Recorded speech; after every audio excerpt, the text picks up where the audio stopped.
more fools. Maple syrup dripping from his fake robe. Who did he see when he... All right, everybody, welcome out to the Log Room Guys Craft Beer Show. It is Tuesday, March the 29th, 2021. Jersey Johnny coming at you. With me, as always, is none other than Mr. Beer Samurai eating again. What's going on, Mr. Beer Samurai? Just it's a Lego. You're eating a Lego? Mm-hmm. A Lego of my Eggo right now. Oh, no, yeah, you're eating an Eggo. You're not eating a Lego. That would be crunchy. Oh. That would be a little too crunchy. Yeah, those hurt my feet. It might hurt, yeah. So how are you on this fine evening? I'm back. We posted the audio from last week's show. It said Beer Samurai is on temporary assignment. He'll return next week. And then at the end of it, it said, we can't confirm or deny that Beer Samurai did not have a case of FOMO and did not dial in at the end of the show for his top threes. I may have. We didn't have an audio blurb at the beginning of the show, did we, or did I miss it? No, we didn't have one. Okay. No.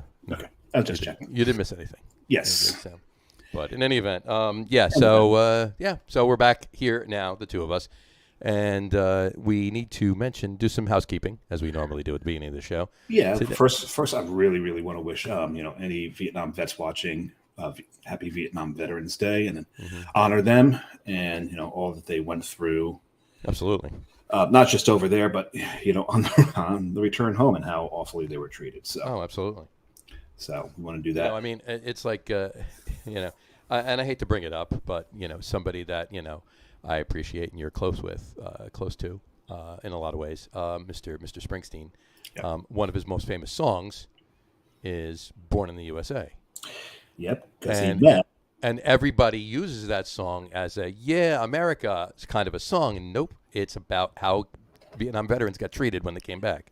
Yeah, because he met the guy who wrote the book that the movie was based off of. Right. And it inspired him to play this really kind of sarcastic anthem. Mm-hmm. So, yeah, I'm with you on that one. But absolutely. Something a little more germane to our podcast is it's National Mom and Pop Business Owners Day. This is true. It's germane to it because a lot of moms and pops own craft breweries. This is true. A lot of mom and pops own craft breweries. Yeah. And some of them aren't even germane. Some of them are Italian. Some of them are Irish. I see what you did there. I see what I did there. So. In any event, yes, happy National Mom and Pop Business Owners Day. It's very important. Most of the craft breweries that we talk about are indeed those type of businesses. So, and I will be drinking a couple of mom and pop brewery beers today. As will I. And we'll see if the guests will be drinking any mom and pop. Although I do know that the second beer I'm having today is definitely literally a mom and pop. Moms and pops, actually, it's two families. Brewery. The mamas and the papas? Mamas and the papas, there you go. But the first one, I'm not quite sure if it's a mom and pop. It could just be a, someday dad brewery, but, kind of a thing. I think my first one might just be a pop. There you go. The second one's a father and son, so. Fair enough. Yes, it is. This is true. So, all right. Shall we bring on, without further ado, our illustrious guest for this evening? Do we need a more ado? I don't think we need any more ado. We need a more ado. I think he doesn't need any more ado than he already. I think we're done with the ado. He is his ado precedes him.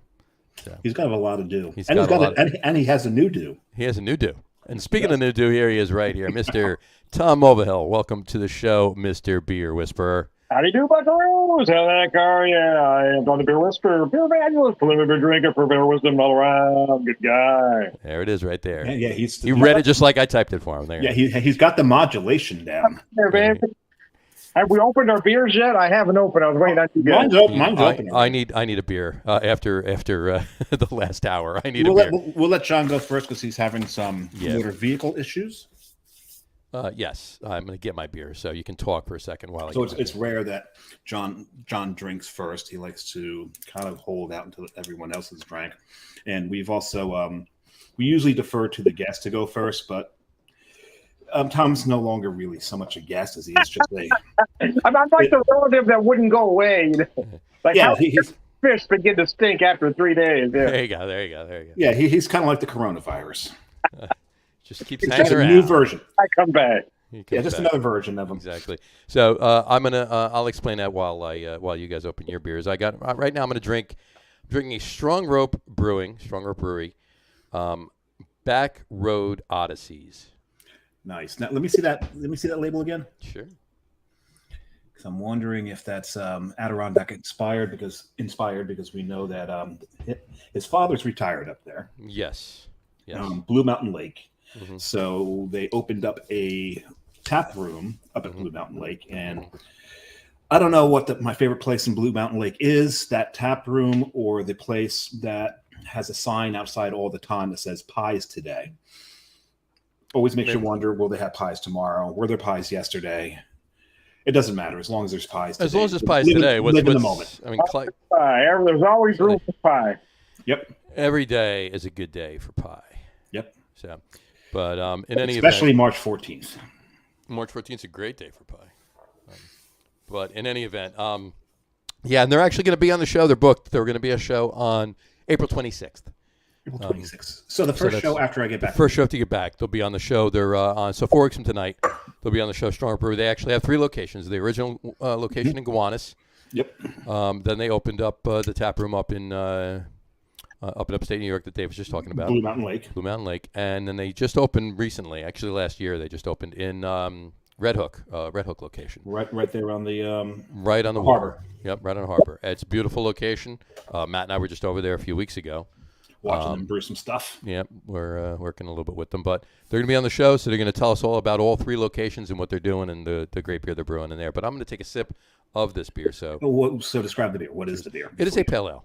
It is a pale ale. It's one of their flagships. Nice. Their flagship pale. So 5.0. You know what? Why don't I put up the crawl since I take the time to put it up? There we go. Type all this stuff in. I know. I type it in and then I don't do it. It's 5.7% pale ale from Strong Rope Brewery in Brooklyn, New York. There you go. Cheers. There we go. Cheers. Tom, what are you drinking while John chugs that? I've got one out of Bentonville, Arkansas, from Bentonville Brewing. It's their flagship IPA called Home Records, 7.5%. 80 IPA, and this thing is absolutely gorgeous, man. What hop notes you get out of that? Well, let me pick her up. Typically, I get a lot of orange. I even get floral orange blossom-like notes. But you got a lot of mix. I get a lot of orange. You're going to find some grapefruit, and you're going to find the usual tropical fruit suspects. But I personally get a lot of orange, a lot of tangerine notes. Or nice. Yeah. On that note, on this pale ale that I'm drinking right here, it's got a nice malt backbone, so it's going a little leaning towards the English style. Nice. Which is always nice for a good pale. That, yeah. Absolutely. Nice resiny, little earth, little bit of orange, not too citrusy, not too pithy. Speaking of English style, the Beer Whisperers IPA has got that color. Oh yeah. It is a little dark. It does look a little on camera than it does to me here, but yeah, it is darker than what most IPAs are these days, for sure. And that's true. I'm going to have later with you, assuming we go to 3 beers, but are going to be a little lighter in color. But this one, there's just something about this one I love. Nice. There you go. So, all right, Samurai. What light beer are you drinking right now? Yeah, I'm going straight off the rails right from the get-go here.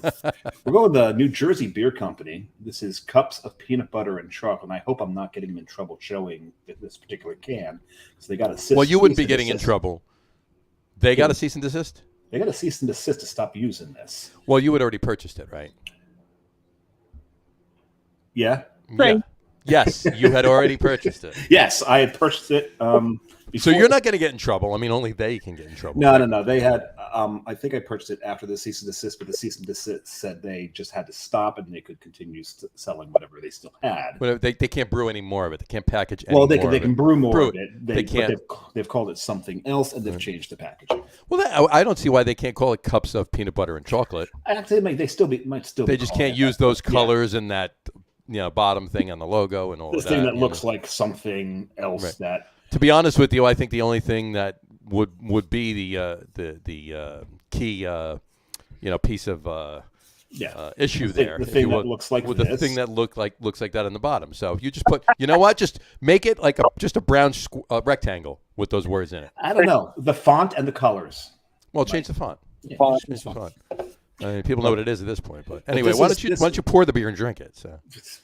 It's already poured. Why don't you drink the beer? That was magical, wasn't it? Yeah, you can imagine that. It's not magically delicious. That's something else entirely. That's something. That's another brewery. That's something. And you're wondering how they have not gotten cease to desist on anything they do. They love everybody, or everybody loves them. I don't know, something like this that. This is an Imperial Porter. As you can see on the crawl, it is coming in at 8%, and that's my light offering tonight. There you go. It's chocolate. It's peanut butter. When John and I both know, and I'm not ashamed to say, when New Jersey Beer Company first came out, they were middling. Yep. But they changed brewers, mm-hmm. and right now they're putting out some fantastic stuff. And this is the closest brewery to me. Mm-hmm. It's one block over, and about maybe a mile and a half down. Yeah, down. Yeah. But it's down the hill, so down there, yeah. You do a lot of drinking, then you got to walk up the hill. There's one block in North Bergen, and I forget the name of it, and you may know what I'm talking about. But there's one block in North Bergen that is straight out of San Francisco. Oh. The hill is just, I mean, you think you're in Frisco. That's the one that goes down to Walmart.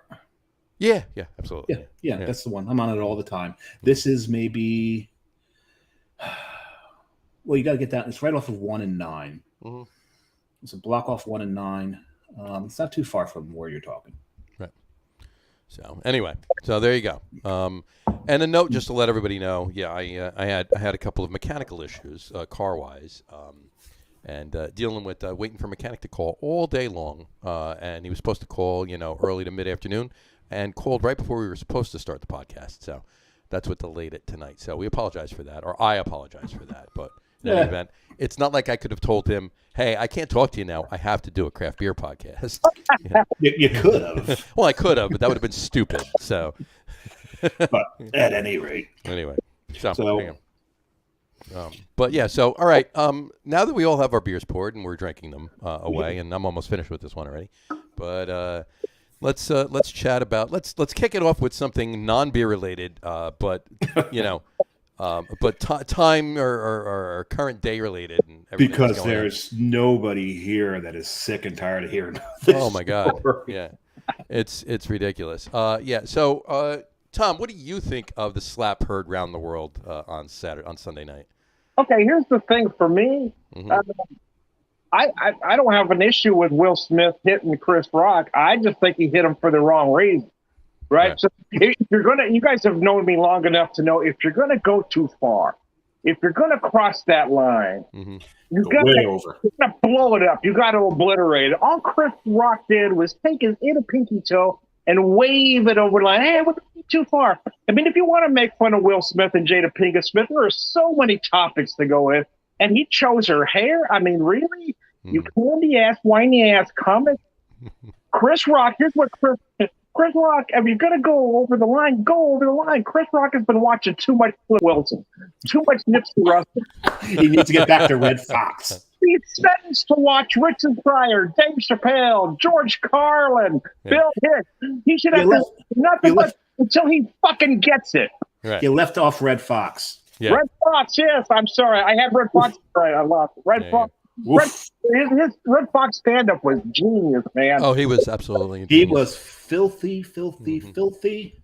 But the other thing I've got to say about that thing is I made a comment on my page, and I had to walk it back a little bit. I said, if that wasn't staged, Will Smith hits like a girl, and that was offensive to women because I've seen women that can throw a better ass bitch slap.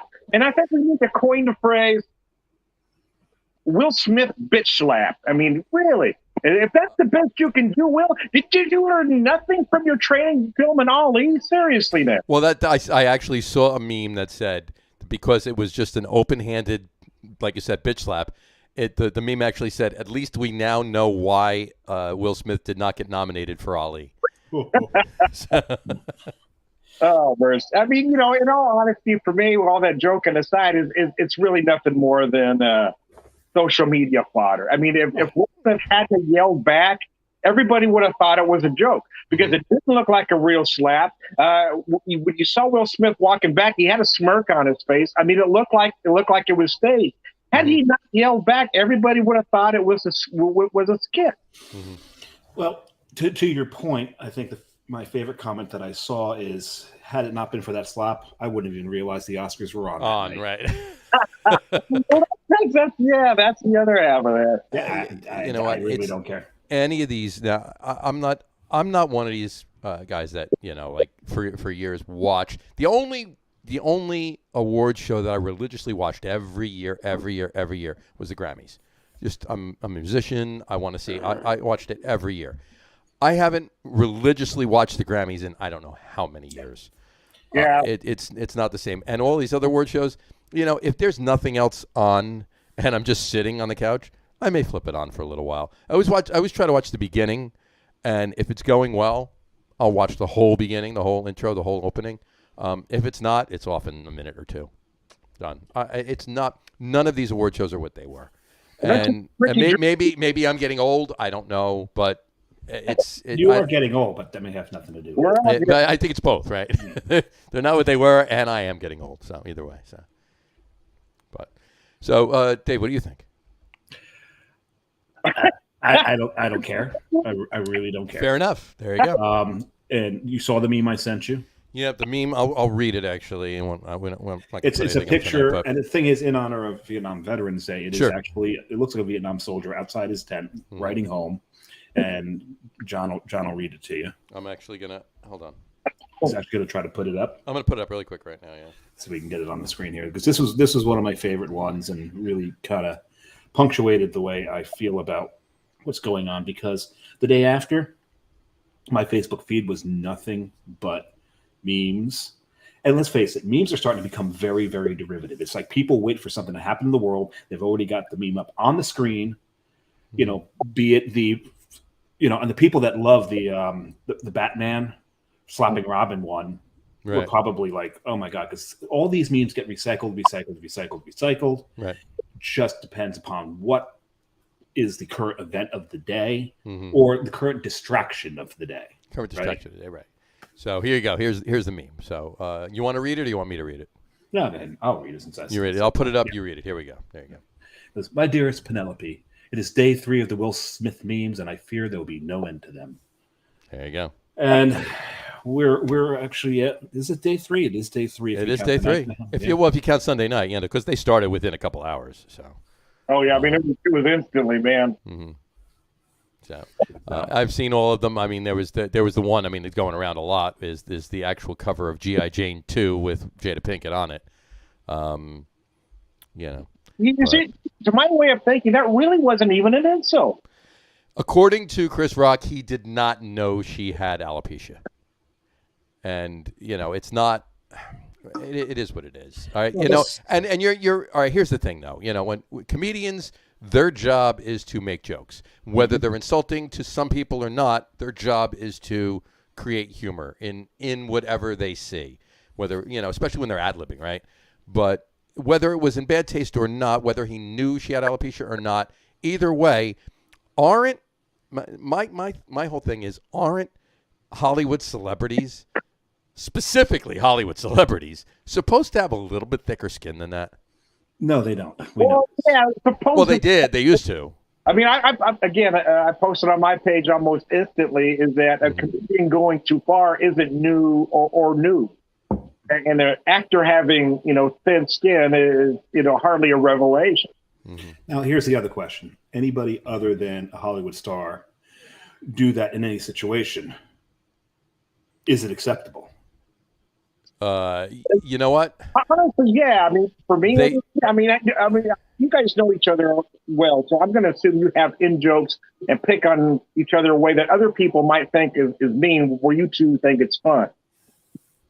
Fair enough, and that goes for anybody that's like but John and I have never slapped each other, right? Yeah, right. Yeah. Well. Yeah, that we're aware of anyway. I mean, we might have at some point. There's been some nights. John like Daddy go, oh man, what is that, a trickle? Yeah, what the hell was that? Because that's what one of us would have said, if that were the case. But one thing I did see was somebody said that this is going to wind up. It's a social media frenzy. It's a blowout. It's actually, I mean, to quote a cliche, it's much ado about nothing. Really. That's what I said I said it's much to do about nothing. And unless Chris Rock actually filed a complaint With the LAPD, And it's frankly- much ado about nothing. And frankly, that's my take on it. These are Right. two guys who know each other. Mm-hmm. Like if John and I got into an argument, one of us slapped the other one, or we call the cops on the other one. Yeah. No, we're gonna get pissed off at each other for a couple of days. We'll talk it out and everything will be fine. Yeah, we're just back to normal. have a drink now. Right. But then you got to talk about the message it sends to the country. Well, that's the other thing here. That's the kind of key thing right here.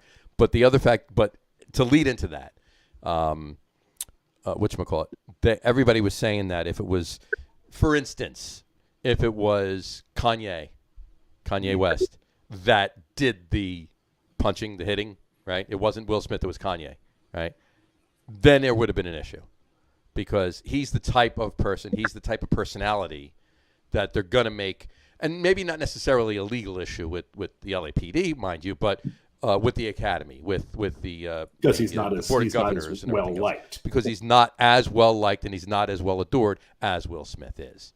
So There's the joke. Will laughed at the joke, and after the slap, you could see him walking back down with a smirk on his face. It looked like a joke. Mm-hmm. It did, yeah, and that's the other thing too. And even before he got up to go up there and slap him, which, to be honest with you, even looking at it today, I don't know that he actually hit him. If he did, Chris Rock was moving, so he barely made contact. Maybe, I don't know. It looked like if you show the whole thing in entirety, Chris was bracing before the slap. And when Will moved his hand, Chris's head was already going back. It looked like a film shot. It looked like it, right? Exactly. It looked like it was a setup. But before Will Smith even got up, because the camera's on him, after he made the G.I. Jane joke, after he made that joke, Will Smith was still laughing in his seat. That's a joke, yeah. He was laughing in his seat. And after the slap, he had a smirk on his face walking. Mm-hmm. Exactly. Whatchamacallit. Really quick, Doug Smith just said, we did that, we would be arrested. 100%, Doug. Absolutely. Yeah. Well, the thing is, any of us assault the royalty of the United States. Oh, so let's face it, our celebrities and our athletes are our royalty. Oh, yeah, exactly. And we would, of course. And then Chuck Aaron. But again, if we had done it to each other, peers, right, there would be no arrest made. Well, because then it's up to us if there's going to be arrest or something. Yeah. But Chuck Aaron just said it was a joke until Will started cursing. That's when it got too real. Yeah, absolutely, yeah. Chuck. Absolutely. Yeah, you're right. And Tom just said it. Absolutely. Like if he had gone back to the seat and did nothing, everybody would have just assumed it was staged. Everybody would have just assumed it was a setup. End of story. Move on with the show. Done. And for all we know, it might have been set up to that point. And then when he went back, because if you look at Jada Pinkett, right, she wasn't happy. Will was laughing. She was not. She was clearly unhappy. So maybe he got up and was like making a joke. Maybe it was kind of, a little satire on his part. I'm just spitballing. Who the hell knows? None of us are ever going to know, really, right? And frankly, I think we've probably already spent 10 more minutes on it. Way too much that it needed to be. Yeah, exactly. But I was just to finish it up, I was going to say, maybe when he went back, she was like giving him like the devil eye. And that's when he lost it and started screaming. That's possible, too, because Will Smith's laughing, and then when the camera's on her, she didn't look necessarily upset, I don't think, but she rolled her eyes. Right. Like, oh, my God, really? And if he had the affect that he had when he was screaming, when he went up to hit him, he would have hit him. He wouldn't have slapped him. And he wouldn't have had that smirk on his face when he was walking back either. That anger came after the slap, I think. Anyway. Well, a lot of people think it was a promotional stunt. Mm-hmm. Like Will Smith needs any more friggin' press. Right. I went back, one more thing on this and I'll stop it. I went back, there was apparently there's history, right? So I watched one video, apparently when, several years ago when Chris Rock was actually hosting, the Grammys, like the host of the Oscars, pardon me. He was making jokes, whatever. It was back when apparently there were no black actors that were nominated for any main roles or supporting roles, and Will Smith boycotted him, Jada Pinkett boycotted him, Spike Lee boycotted him, whatever. But he made a joke like Jada Pinkett boycotted him. He says, and I get it. He goes, I get it. I understand what you're saying. Completely with you. Obviously, he was hosting, so he's there. But he goes, but he said, I understand that it's bad. The other thing was that Will Smith was in Concussion, and he played a pretty good part in Concussion. That was a pretty good role. It was a pretty good movie. But he said he was upset that he wasn't nominated for Concussion. He says, and I get it. He played a good part. He did well, and it's a shame that he wasn't nominated for that role. He says it's also a shame that he got $20 million for Wild Wild West. Yeah, oh God, yeah. That was the joke. That is a shame. No, that's still, Chris. What happened to you, man? You used to be funny. That's a podcast. Quit watching. Frankly, he shouldn't have gotten any money for that. He got to be on set with Selma Hayek. Yeah, this is true. That should be enough right That's not for free. One last comment on it. Chuck Aaron just wrote in. He says he trained to be Ali. He knows how to punch. Absolutely, you're right. So yeah, and that's my point, Chuck. If he had that same anger that he had when he was sitting back in his seat yelling when he walked up to hit him, he would have punched him. That would have been exactly right. Yeah. He would not have slapped him, and he wouldn't have walked away with a grin, with a smirk on his face. He would have punched him, and he would have walked away seething. So that happened. That anger happened after he walked up there. It had to. That's my case anyway. But I agree completely. But so apparently, archaeologists in Egypt. Well, I was just going to say, in the immortal words of Mr. Mulvihill, I digress. So yeah, bring up your Egypt thing. I think it's time for that. Yeah, I was going through, and there was like a lot of. I was reading an article about a lot of archaeological finds that occurred in 2001 that, due to COVID and a whole bunch of other stuff, kind of got swept under the carpet. And the one that is, we're going to get back to that word again, germane to the podcast, is that they had found. You said Egypt. It happened in Egypt. Hey, what was the nationality of the guy who found Tutankhamun's tomb? German. It's German. Thank you. At any rate, so the I can't remember his name right now, but I remember he was German. Indiana Jones. He's not German. He's from the Midwest, and I named the dog Indiana. That's foreshadowing. Foreshadowing, yes. Even though none of us were probably going to use that. I'm not going to use that one. I'm not using that one either. But they had found a brewery that is apparently, what they say, it's on here, 5,000 years old. Oh my God. Weihenstephaner's going to be pissed. Well, Weihenstephaner is still the oldest operating brewery. Well, this is true. But a lot of people believe, some people believe that Egypt invented beer. That was first brewed there. Most people now think it was like in Azerbaijan, Kazakhstan, the plains there, mm-hmm. where the grains were more readily available than they were in the desert of Egypt. Mm-hmm. But Egypt's got a whole history. they had a multiplier from Kazakhstan into Egypt. So. Yeah, they had to get it through the Suez Canal, and and they brought it over on Camelback, and they were good to go. They had to dodge the Somali pirates, right. But at any rate, the whole myth of Hathor. We have a brewery in New Jersey that brews a beer called Hathor. Yes, it is a red ale because Hathor was an aspect of Sekhmet, I believe, and Ra had gotten pissed at the human race, wanted to slaughter a whole bunch of them, but not all of them. Mm-hmm. Ra was the god of the sun. The sun, very good, very good. And so he told Sekhmet to go down there and kill it, but Sekhmet went down in the Hathor aspect, started slaughtering everybody. But you think it would be Sekhmet. Sekhmet was the lion goddess, and Hathor was the hippo goddess. But I think more hippos have killed humans recently than lions, so maybe that does make sense. Probably, yeah. Yeah. And why don't you tell everybody what brewery that was, by the way? Why don't you? Because I can't remember their name right now. I know where they are, and there are other restaurants in Philly. No, not in Philly. No, other restaurants. I mean, not Philly. Yeah, they have one in Philly, don't they? Do they have one in Philly? You sure? I thought so. I think we're talking about two different places. No, I think we're talking one in about Berkeley. I think was it Berkeley Heights. Berkeley Heights. Yeah, I thought there was one in down. Do they have one in Philly? I thought so. I thought you were talking about Triumph. Was that Triumph's in Philly? No, I'm not talking about Triumph. I'm spitballing to think of the name too. That's why. Yeah, so we're both stalling here to remember the name of this brew pub that I believe is close to Berkeley Heights. If it's not in Berkeley Heights, I think it's in Berkeley Heights or was in Berkeley Heights. Well, I've been waiting so long. I'm going to have to pop beer number 2. You do that. Well, you're drinking 12-ounce cans. That's the problem. So I got a 12-ouncer coming up. There you go. I don't. So it's called Trap Rock, John. Trap Rock. Yes. Trap Rock. Damn it. And I thought they Trap Rock- did they not in Philly, but around Philly. I thought it was near Philly. I thought they had another location. No, down you're there. thinking of Rock Bottom. Yes, I am. You are. Yes, I am. All right. So Trap Rock only has the one location, but they've got the they're owned by the same people that do Tabor Road Tap House. Tabor Road, yeah. Tabor Road. So Hathor's on tap there, and Hathor's a red ale. And the reason it's a red ale is because Rod realized he had no control over Hathor, spills red ale all over the world. Hathor drinks it all up, falls asleep drunk, wakes up regretful, like most of us after we've drank a whole lot. Well, that's a common occurrence. But they think that this brewery, which could, what it was, I got to pull it back up because I forget numbers so easily. It could do 5,900 gallons of beer at a time. This is ancient Egypt.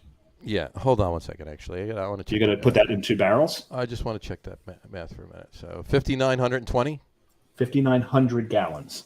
5,900 even. Yep. We're going to see what So size. 190 barrels at a clip. 190 barrels. That's a big brewery. Holy shit! Those are pretty big clay pots. I'll tell you that. That is something else. And what it was ritualistic. It was put near where the burial of the pharaohs were. So obviously it must have been near the Valley of the Kings. Right. Though the article doesn't say. Well, I'm sure that's what it was all brewed for, especially that much beer. It had to be by that. Yeah. Yeah. It had to be that. So it's ritualistic. And so most of it probably wasn't even drank. It was probably left in the tomb. Left in them, yeah. Barrels, yeah. That's got to be really well and aged right now, you know. Oh yeah, that's gonna have some leather to it. If it was if it was left in casks for 5,000 years, Clay pots. Oh damn it! Oh god, and if they find the one clay, of these, it leaks through the clay, and then you're not drinking that. So. and, Let it be fine. There you go. And you know what'll happen? They'll find one of those clay pots, give it to Sam Calagione, and we'll have a new historic beer. That's it. There we go. There you go. They already have an Egyptian one, don't they? Yeah, Midas Touch. No, Midas Touch is from. It's from Egypt, isn't it? It's from Turkey. one of the ancient ales. It's from Turkey. It's a Turkish ancient ale. Yeah, it's from Turkey. It's from Troy. No, Crete. I'm sorry, it's from Crete. It's Crete. I was going to say I thought Helen was from Troy. Helen who? Helen Wheels? Hunt. Hunt. She does a lot of stuff, though. I mean, really. Because she finds everything. Does she brew? She finds everything because if you lose something, you can go just go right to Helen Hunt for it. Yeah. It had to be a dad joke in there somewhere. That's just really that's. Wait. Anyway, all right. Tom, what are you drinking now? What's your second beer? Hey, I'm going IPAs tonight, guys. I grabbed 3 IPAs. This one is Checkered Future from Ska Brewing. I hadn't bought anything from Ska in a while, and this one showed up at my local beer store about 2 weeks ago. So I picked it up. Nice. We 7%. I think the color is very, very light. Mm-hmm. So we're and a lot of grapefruit. They're located where? Grapefruit mostly. Just have those classic pine-like notes as well. Nice. Where's Ska Brewing located, Tom? Colorado. Durango, I believe. Let me look at the can. I believe it's Durango, Colorado. Yeah, can't read I believe you're right. I believe it is Durango. Yeah, I believe Ska is in Durango. So, cool. How is it? It is good. It's a perfect late spring, early summer beer. Very light, very refreshing, very clean. So, a lot of bright floral notes on the nose as well. It's just a nice, easy drinking IPA. Right. That's good. It's always good to have a couple of those on hand. Oh, yeah. It's 7%, but I mean, it feels like a pounder. I mean, it's one you could just knock back on a hot day. Nice. Very nice. And being a late spring, early summer beer, that means it was released in November, right? Right. All right. Yeah, did you check the can? Hang on to it for a while. Right, exactly. So, all right. Let's, on that note, all right, let's talk about why I'm wearing this cap and Dave is wearing that shirt. One of my favorite Massachusetts brewery, and it's in Dave's top three Massachusetts breweries, is Night Shift Brewing. As you can tell, obviously the owl on my hat and his shirt. They are now in New Jersey. After all these years, they're finally in New Jersey. Now, I did get a little information. It landed last week, so it's actually available in stores as we speak. I believe it landed in stores yesterday. I did get a little inside information on what is available, and I'm going to go to it right now. They do mention, Night Shift themselves mentioned that they have a beer that pairs well with pork roll. They do. Which beer is that then? Oh, well, I mean, I would pair a wake with pork roll, wouldn't you? Yeah, I would, actually. You know? I still have a can of that. There you go. So it's corporate porter. It's corporate porter, folks. So when I came in late into the show last week, that's actually what I was drinking, was a can of Awake. There you go. The 3 beers that they started out with in New Jersey are Santilli, which is a great solid IPA. Lace and a pretty face and a ponytail. That's Chantilly. Oh, and that's isn't that a source beer? Chantilly, I believe so. Yeah, I think so. Chantilly is the name of the road they're on in Everett, Massachusetts. They're on Chantilly Way, Chantilly like Turnpike, Chantilly something. They also launched with Whirlpool, which is delicious. Whirlpool. I think I had Whirlpool. Yeah, you definitely had Whirlpool and Nightlight. Their light lager. Which is easy drinker. Very easy drinker. So yeah, that's what they started with. Those 3. I'm sure others will get in. You know, you're not going to get all of the eclectic stuff that you're going to find when you go up to the tap room or anywhere up in and around Boston. But eventually some of that stuff will get down. But you're right. Chantilly Highway. Chantilly Highway. I knew it was like a Parkway Highway kind of thing. Yeah. Isn't that a song by America? Ventura Highway. Oh, mm-hmm. Yeah. And my favorite line, and I always stump everybody with it when I say, when you're playing that game of say a lyric, figure out what song it's from. Not misheard lyrics, but figure out what song it's from. I always say mine is alligator lizards in the air. Yeah, but I know that one. Yeah, I know you know it. So it's from Ventura Highway. Yeah, alligator lizards in the air. What the? They were smoking. They were smoking stuff. They were putting stuff on their tongue. I know. In Southern California, they were in the desert. What do you think they were doing? Yeah, I know. Yeah. And licking toads. And it was the first occurrence of Purple Rain in a song that wasn't written by Prince. So, before it was written by Prince. So there you go. So yeah, there was a little pharmaceutical intervention in that songwriting. So you think? The best songs have pharmaceutical intervention. This is true. This is very true. Anyway, so welcome to New Jersey Night Shift Brewing. I personally, we applaud it. Most everybody else, yes, very big applause.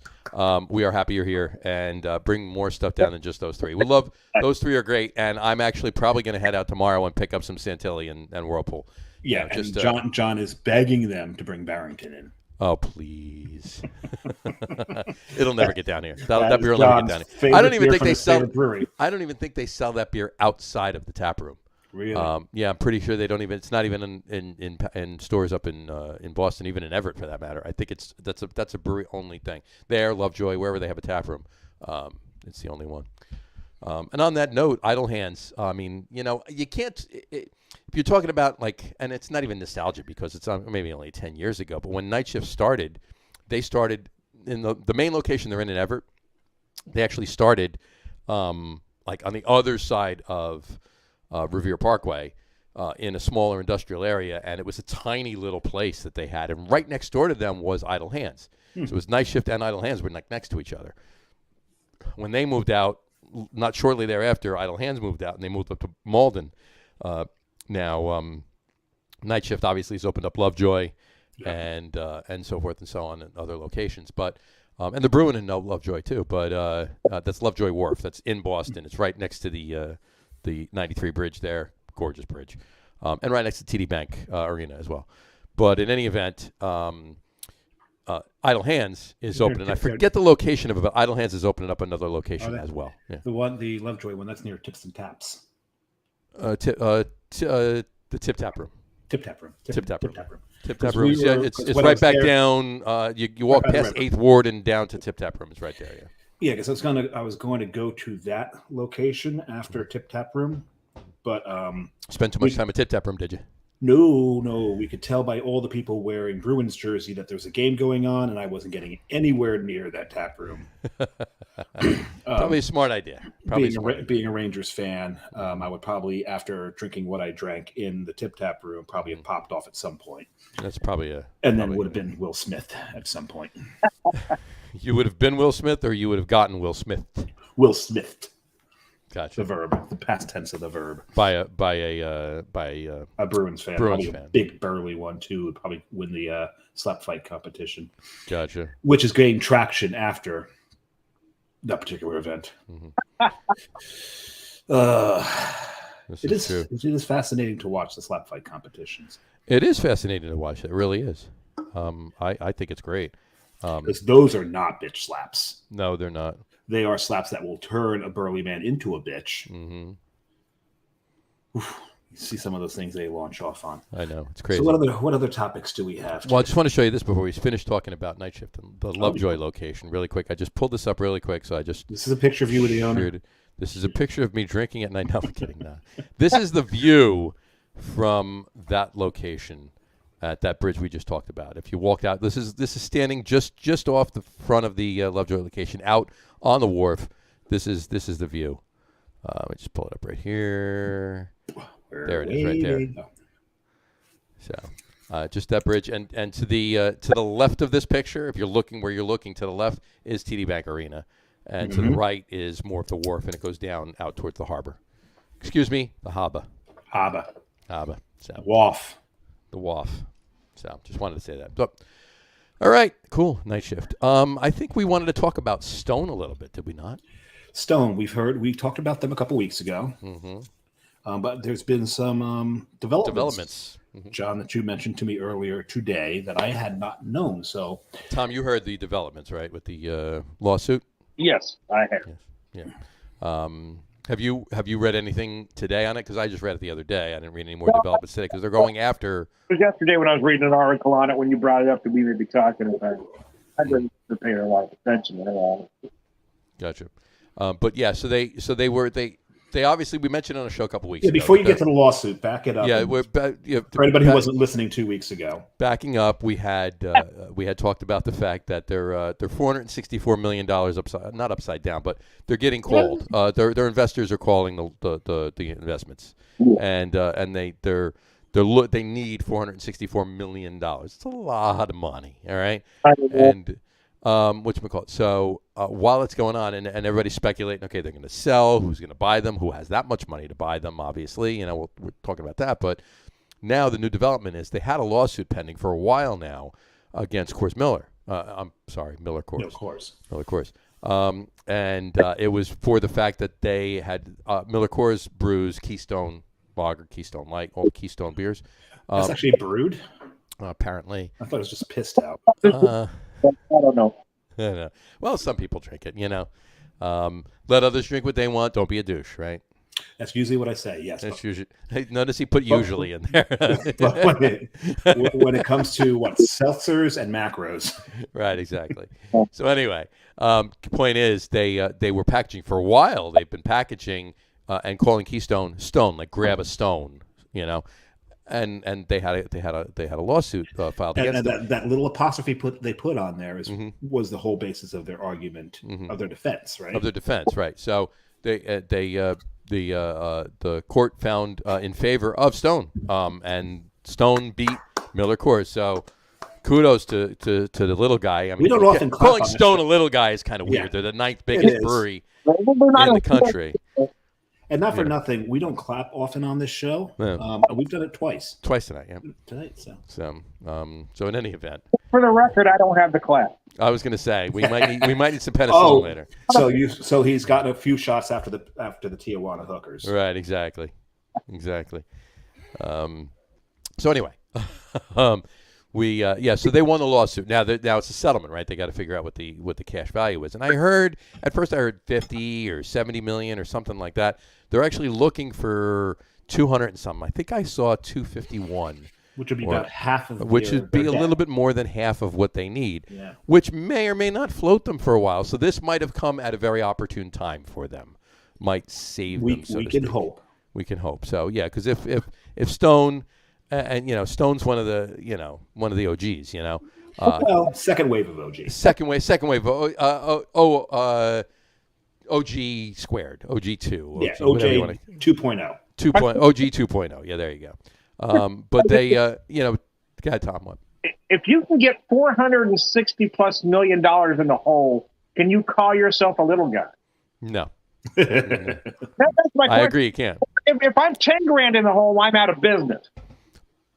Here's the thing, and I'm going to talk about this in a little bit because I want to talk about some other stuff. Yeah, because they probably don't qualify for that mom and pop. No, they don't. Business. No, they certainly don't. But here's the thing: compared to most of the breweries that we discuss on this show, they don't compare. They're the big wigs, right? Yeah. But compared to AB InBev, compared to Miller Coors, compared to Heineken and S.A. Miller and all of the others, they are a little guy. Yeah. Even compared to them, they're a little guy. It goes back and forth. They're actually closer. Ironically, they're actually closer in production to the little guys than they are to, AB InBev and Miller Coors and everything else. They're like a AA ball team. Yeah. Fair enough. So when with them winning, even though they're so much bigger than any of the little guys, it's still a victory for the global little guy community. Well, it goes in a lot of different directions. So on one hand, John and I like to shore up the little guys, right? Night Shift is a little guy, not a little guy, but they're a little guy. No, there's much littler guys than Night Shift. They're much littler guys. Like one of my favorite breweries to talk about is Brews of Atticus. They're little. They're little. Yeah, they're teeny. And they're in my top five of they're in my top five of Massachusetts. Places you need to get to. Places I need to get to. Yeah, well, that's what I meant. Yeah. Yeah. And then another one that's come on our radar recently that we both love is Sunken Silo. That's little, right? Wow. Yes, and they will be on the show on. Say it was might as well May? foreshadow. They will be on the show June 7th. June 7th. June 7th. But so we like to talk to these people. We like to hear what they've been through, what they go through. We love their beer. We root for them. But on the other hand, we also root for the big little guys because they're the ones that can take on the big boys. Yep. They're the ones that are grabbing that market share. You get all the little ones together in one big conglomeration, put them all together, and they're still probably not taking as much market share as the big ones, right? So it's another reason. No, they're not. Because, you've heard John and I and other people on the show defend Sam Adams as a craft brewery. Right. Well, it is a craft brewery. They are a craft brewery. It's not a microbrewery. And they are now, with the acquisition of Dogfish Head, are probably the biggest of the craft breweries. And probably take more share away from the big guys than probably any brewery nationally, because of how many taps they're on at restaurants throughout the country. Yeah, I haven't read actual numbers, but they were number 3 behind. I'm pretty sure they were number 3 behind Yingling. Now, Yingling, that's an interesting one. Are they a craft brewery or are they not a craft brewery? Well, they don't brew with rice, right? So they're they brew with corn, obviously, but they're not. Yeah. So they still the Brewers Association considers Yingling a craft brewery. Yeah. In fact, you know what? We're talking about it. I'm just going to pull it up. Let's just find out. Let's find out. Let's find this up. I'll pull it up. You keep talking. Don't get me wrong. There's a place in my heart for Yingling because they are. You brought up Wine Stefano earlier. That is the world's oldest operating brewery. Yingling is the United States' oldest operating brewery. And in And in 7 years, they will be 200 years old. They opened in 1829, so in 7 years they'll be 200 years old. So now, if it's a pre-prohibition brewery, can it be a craft brewery? Why not? I guess there was. I mean, technically, there's plenty of craft beer back then. It just wasn't called craft beer. No, it's just called beer. We didn't pigeonhole stuff. We just bought it and drank it. Nothing but small breweries. There's just a lot of regional breweries back then. Yeah. It was. We were closer to the way Europe brews. Mm-hmm. But then again, that's really, that's a function of the motor car, right? The invention of the motor car. This is true. Top 50 brewing companies sales by volume for 2020. Here we go. Number 1 is Yuengling. As craft brewers. As top 50 craft brewing companies. Number 1 is Yuengling. Yeah. Number 2 is Sam Adams. As expected. Well, Boston Beer Company. Yeah. Number 3, you want to guess? Anybody? Sierra Nevada. Very good. Yeah. Number 4. Tom, got a guess on this one? No. I'll give you a hint. It's not necessarily a brewery. It's a... Oh, please don't. This is not a seltzery, is it? No. Oh. No, I don't mean it by that. I just mean it's not necessarily a brewery. One brewery. Oh. So I'll just tell you. It's Duvel Morgat. Oh, okay. Because Duvel Morgat owns Firestone Walker, Boulevard, and Omegang. So they're under one umbrella. Firestone Walker, Boulevard, and Omegang are under one umbrella. Oh, how about that? So there you go. So and you can't disqualify them for being a conglomeration without disqualifying Sam Adams now. Boston Beer Company. Very true. And number 5 to round out the top 5 is Gambrinus, actually. Really? But that's because they own Berkeley and Shiner. Shiner. I think Shiner's a big. Shiner's That's a big segment. And whatchamacallit? 6, if you want to call it that, is Canarchy. Is 6. Interesting. So, and they have a lot of holdings. Yes, they've got a big catalog. Yeah. So, Bell's is number 7, and they're sold now. So, this is numbers from 2020. It's 2022. Their Bell's is sold now. So, I wonder where they fit in. 8 is Artisanal Brewing Ventures, which is Artisanal Brewing Ventures is Victory, Southern Tier, and 6 Point. Those are some interesting bed partners. Victory, Southern Tier, and 6 Point. Those are artisanal brewing ventures. 9, as talked about before, is Stone. Okay. And Deschutes is number 10. Really? That's the surprise on the list. Here, I'm going to bring one thing. I want to bring this to 12, and there's a reason for it, really quick. All right, I don't want to go through this whole list. It's 50 on here. I'm not doing that, but I just want to bring this to 12, and there's a reason for it. Okay, number 11 is Sweetwater. Okay, they're in a lot of territories. Yeah. They're in a lot of areas. There's a lot of production out of Sweetwater. Number 12 is a brewery that only distributes in their state. Period. Only in their state. Only in their state. There is not one drop of their beer that is distributed outside of their state. There is plenty of people that drive to the state to get the beer and bring it back to their state, but not one drop of it is distributed outside of their state. And they're number 12 on this list. I know a brewery that's like that, but they don't have enough production. And what would that be? Let's just see. New Glarus. That is what is number 12. Are you kidding me? They're number 12. Glarus is number 12. That's like the same as David did. Yeah, wow. Wow, Spotted Cow sells that much. Apparently. Oh, it's big, man. I ain't playing. I got a strawberry rhubarb sour. I think just on that note for discovering that tonight, next week on the show I'm going to have it. Oh, man. My favorite of theirs is raspberry tart. Raspberry's good. The raspberry's good. I got strawberry. I have one strawberry rhubarb, and I think I have another one. I forget. I have another one now. I don't have to look, but anyway. Wisconsin Sherry? There you go. I'll give some points. Brooklyn Brewery's number 14. Yeah, I can see that. Harpoon's 15. 15, but that's Clown Shoes as well thrown in there, right? Sure. Yeah, sure. Stephen Point 16. Trogs is 20. That makes sense. Great Lakes is 22. Well, if you live in Cleveland, you've got to drink yourself. You got to drink Great Lakes, of course. You know. Yeah, Edmund Fitzgerald is one of my one of the best porters out there. Great porter. Yeah. Three Floyds is 24. Really? Looking at Rheingeist is 25. Interesting. See if there's any. Allagash 29. Long Trail 31. Narragansett 32.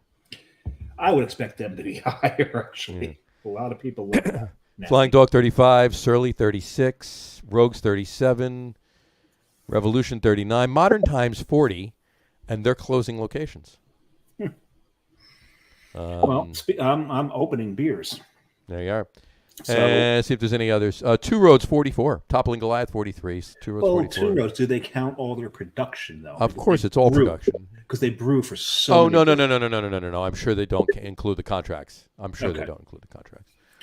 Shipyards 46, Lift Hand 47, Creature Comforts 48, Montauk 49, and New Holland rounds it out at 50. So he said he wasn't going to read all 50, but he. No, I didn't. I 35. I literally no. I probably read about 18 there because I skipped over a lot. So, what's your next beer, Dave? Well, we had them on the show months ago, and then during the show, I ordered some of their beer. So if you've been watching the show, you know I'm talking about Finkel and Garf. There you go. And I'm going with their Imperial Milk Stout. Imperial Milk Stout. So you did 2 stouts tonight. No, the first one was a porter. Oh, it was a porter. Oh, you're right. Yeah, 2 dark beers. 2 dark beers. And I'm drinking it out of one 2 of my stout porters tonight. Yes. One of my favorite glasses. Oh yes, you love that thing. Love this. The only thing is I got to glue. I remember the first time you used that glass on the show. Do you remember what you drank? It had to be something red or pink. Vampire's Blood from... that's right. Vampire's Blood from Smug. Smug, yeah. And I think it was the O positive. That I couldn't tell you, but... Vampire's Blood came in 4 versions. Yeah. There was like A, B, B, and O. And it was based off of how they poured it out because they realized that the beer was so dense that the first pours were lighter, and it just got darker and thicker as they went. So, how about that? So O was, I think, the thinnest, and AB was the thickest. So there you go. And I just recently threw out the. Did they get a hematologist in to like check this as they were canning it, or I mean, very possible. It's such a good beer. But I just recently threw out the bag of blood that they had because part of their marketing gimmick is that the syrup that they used to brew this, because it was a kettle sour, sure, which was really weird because it was blood, orange, and cherry. Okay. So I was really torn if I liked it or not. But part of the marketing is they sold these bags of blood that look like those bags that after you've given blood, they wrap up, put the rubber band around it with all the things and set it out. So it was a nice gimmick, and it drew me in. Then I never found a use for the thing. So eventually it's like, this is taking up room in my fridge. This needs to go. You didn't even want to crack it and check it out? Nah. No, because I was also moving for, the 3rd time in a year and a half. Oh, right. Yeah. Fourth time in a year and a half. So it's like, it was just, got to get rid of stuff. So you just spit on your beer? No, I just blew a little piece of paper. You blew chunks? Blue chunks, yeah. So, all right, I'm going to open up mine. I was this past week. What? Oh, I was going to say, if you're opening it, I can answer Doug's question. Oh, yeah, I'm going to throw that up really quick. All right. Doug, Doug first of all, he jumped in with New Glarus when we were talking about it, so he was guessing that as well. But he said, Dave, will you stop at Stone when you travel through Richmond, Virginia? It's a great stop. Unfortunately, I don't think so. It's not physically located where we're going to be. I actually picked a hotel that's really close to the answer so that we can stumble.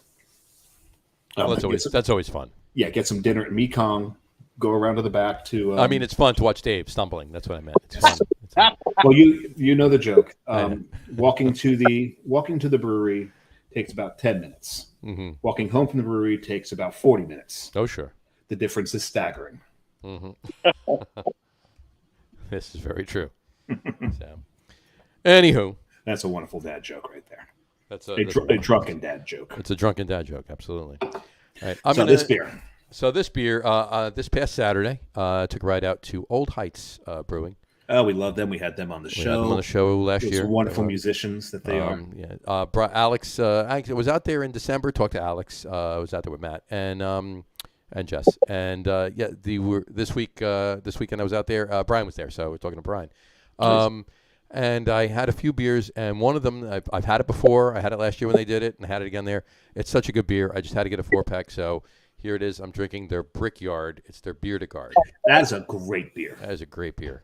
So I'll throw it up really quick right here. Brickyard. It's an 8% Beer to Guard from Old Heights Brewing. When we went, that may have been Carrie's favorite. It's such a good beer. It is a really good beer. So biscuity, toasty, a little bit of caramel. A little bit of that French yeast dust. Little dusty. Yep. Mm-hmm. So take the obligatory picture here. And we say dust, we're talking mouthfeel, not flavor. Right. Right. And we're not talking nose feel when we say it either. We're not talking nose feel. Hey, Eric, if you're watching. Southern California, that's all I'm going to say about that. There you go. It never rains there. But what it does, oh, mama. it pours. There you go. All right. Oh, it pours. Cheers on that one. Grr. There you go. Did I mention the reasons it's called Glass? Beer here. Oh, When I first drank out of it, did I mention why this is called Glass? so good. No, you did not. My oldest son, when I first got this glass, was about 3. Mm-hmm. He was terrified of it. Mm-hmm. And so, because at one point I showed it to him like grr, and he went running and screaming and looking for his mommy. And I'm sure as a 21-year-old in the United States Air Force, he's probably thrilled I'm telling this story. There you go. There you go. So, Tom, what were you going to say? Oh, no, I'm listening. I'm pouring my third beer here. Tell me. What are you pouring there? I've got the Double Dale's American Double IPA at 9%. Double Dale's. Okay, yes. Gotcha. Dale's off the blue. Dale's is a great staple when it comes to a pale ale. It's on the list of the top 5 for me. Obviously, Sierra being number 1, but but American wise. So, how's that tasting? You talking to me? I'm talking to you. You talking to me? I don't see anybody else here. You're talking to me. You're talking to me. You know, Well, what do I look like to you? That particular line. It's funny you bring that up. It was all made up by Brando, because the script only said he talks to himself in the mirror, and that's it. So Brando made up that whole dialogue. The whole dialogue. That's great. You talking to me? So I don't see anybody else here. there you You go. must be talking to me. You must be talking to me. Yeah. And then bring it forward to Joe Pesci in Goodfellas. What, am I funny to you? Am I clown? Am I clown? Am I funny like a clown? Do I amuse you? So anyway, how's that Double Dale's there, Tom? You know, it's not bad, but I got to be honest with you, I'm not a big fan. It leaves this kind of chalky-like residue that I'm just not a fan of. Really? Some beers of this style will do this, and a lot of folks that like it or it doesn't bother them, but I find it really off-putting. Really? So this is why Tom is on Honest Beer Reviews. This is true. This is true. And anybody watching on the page, Honest Beer Reviews too, because we post the show there every week as well. Yeah, I'd like to say something about that group, if you don't mind. So the Go two for it. groups of that group are Doug Smith that comments frequently, and John Sterdumsky, the Brew Guru, which I know you guys had on your show. Those two are probably two of the most knowledgeable beer guys out there. I owe John some beer, as a matter of fact. I promised him some beer. I have it. Your beer, those two guys know what they're doing, man. Doug Smith protects his anonymity, or otherwise he'd be a great guest on your show as well.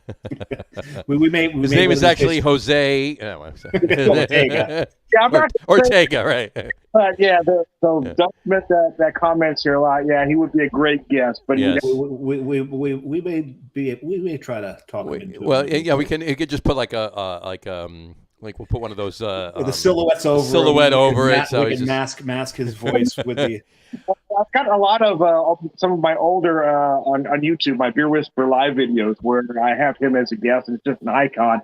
But the conversation with Doug is always amazing. So there's not a better beer guy out there. Gotcha. Speaking of, he actually comment on my trip. Yeah, he did say, "Do not miss Bingo Lager Brewery in Richmond." So Bingo's right down the road from The Answer.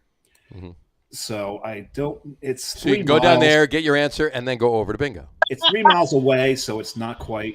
Oh, also there's another brewery right near there. What the hell's the name of it?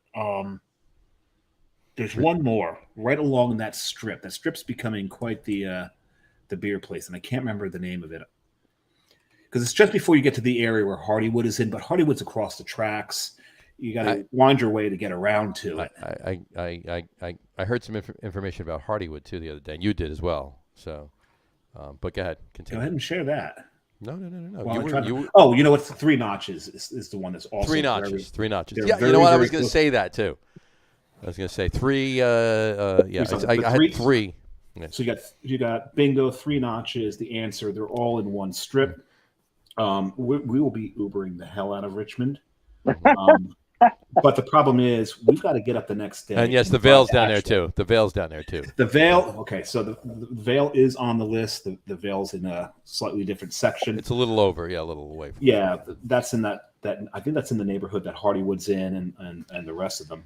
Well, on that note of Hardywood, we were talking about, and you were in the group too. Hardywood actually recalled, or I don't pay attention to that group as much as some people do. Yeah, they're now Hardywood. They do a gingerbread stout every year for the holidays. Yes, right? they do. So Actually, I've got one put away in the cellar. I actually have 2 left from. I bought like 2 or 3 4-packs in 2020. I got like 2 left from 2020.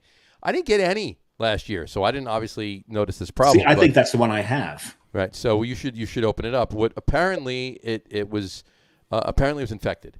And Really? and if you drank it fairly soon, like if you bought it in November, December, and you drank it by January, even early February, you were fine. But it took a while. But now it's starting to sour. So it's not vinegar by any means. Well, I don't know if you enjoy it, drink it. Sour ginger. Yeah, that's the problem. If it was just a sour stout, I would probably drink it down. But with the gingerbread, it's got to be weird. But yeah, well, Joe Granat, obviously, he's been on the show and part of that whole. We had him on the show. We had him on the show. Why the fuck would we have him on the show? Because he's the New Jersey sales manager for Neshaminy Creek. Oh, yeah, that's true. Fair enough, right?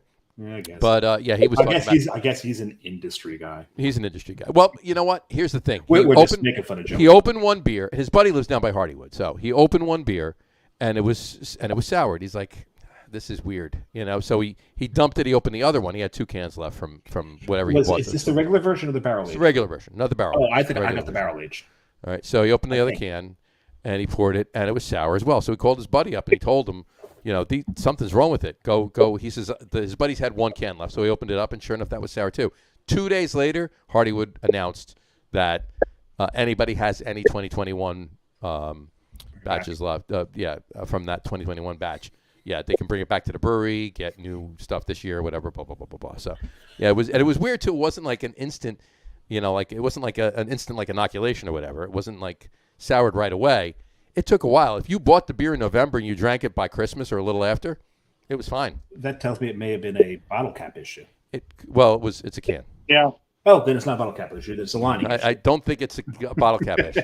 Unless they put bottle caps in a can. Wait a second. But if you are Joe, was it Joe Granat or was it Gene Lynch who said Bob? No, it was you who said tomato between bottle and can. I did. You did. I said tomato. So actually, I think I said potato.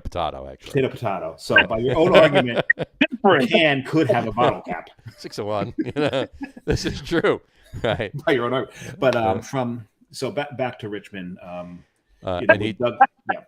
Doug just said bingo is a must. Dave, trust me on this. So what we might do is get an Uber to Hardywood, walk to Vale, then just walk up the road to the answer, and our hotel's probably like 3 doors down from there, and just stumble the whole thing. And anybody listening to this podcast, you are better off now that you know exactly what Dave's going to do when he's in Richmond.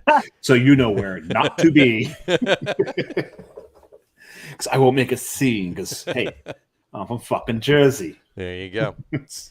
All right. No, it's called pork roll. It's called pork roll.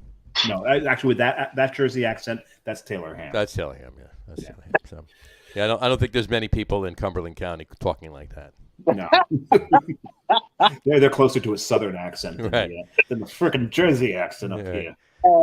So, exactly. You know what? I did want to know. This thing's boozy as hell, by the way. I can imagine. 10.5% is pretty. Should be pretty. Yeah, boozy.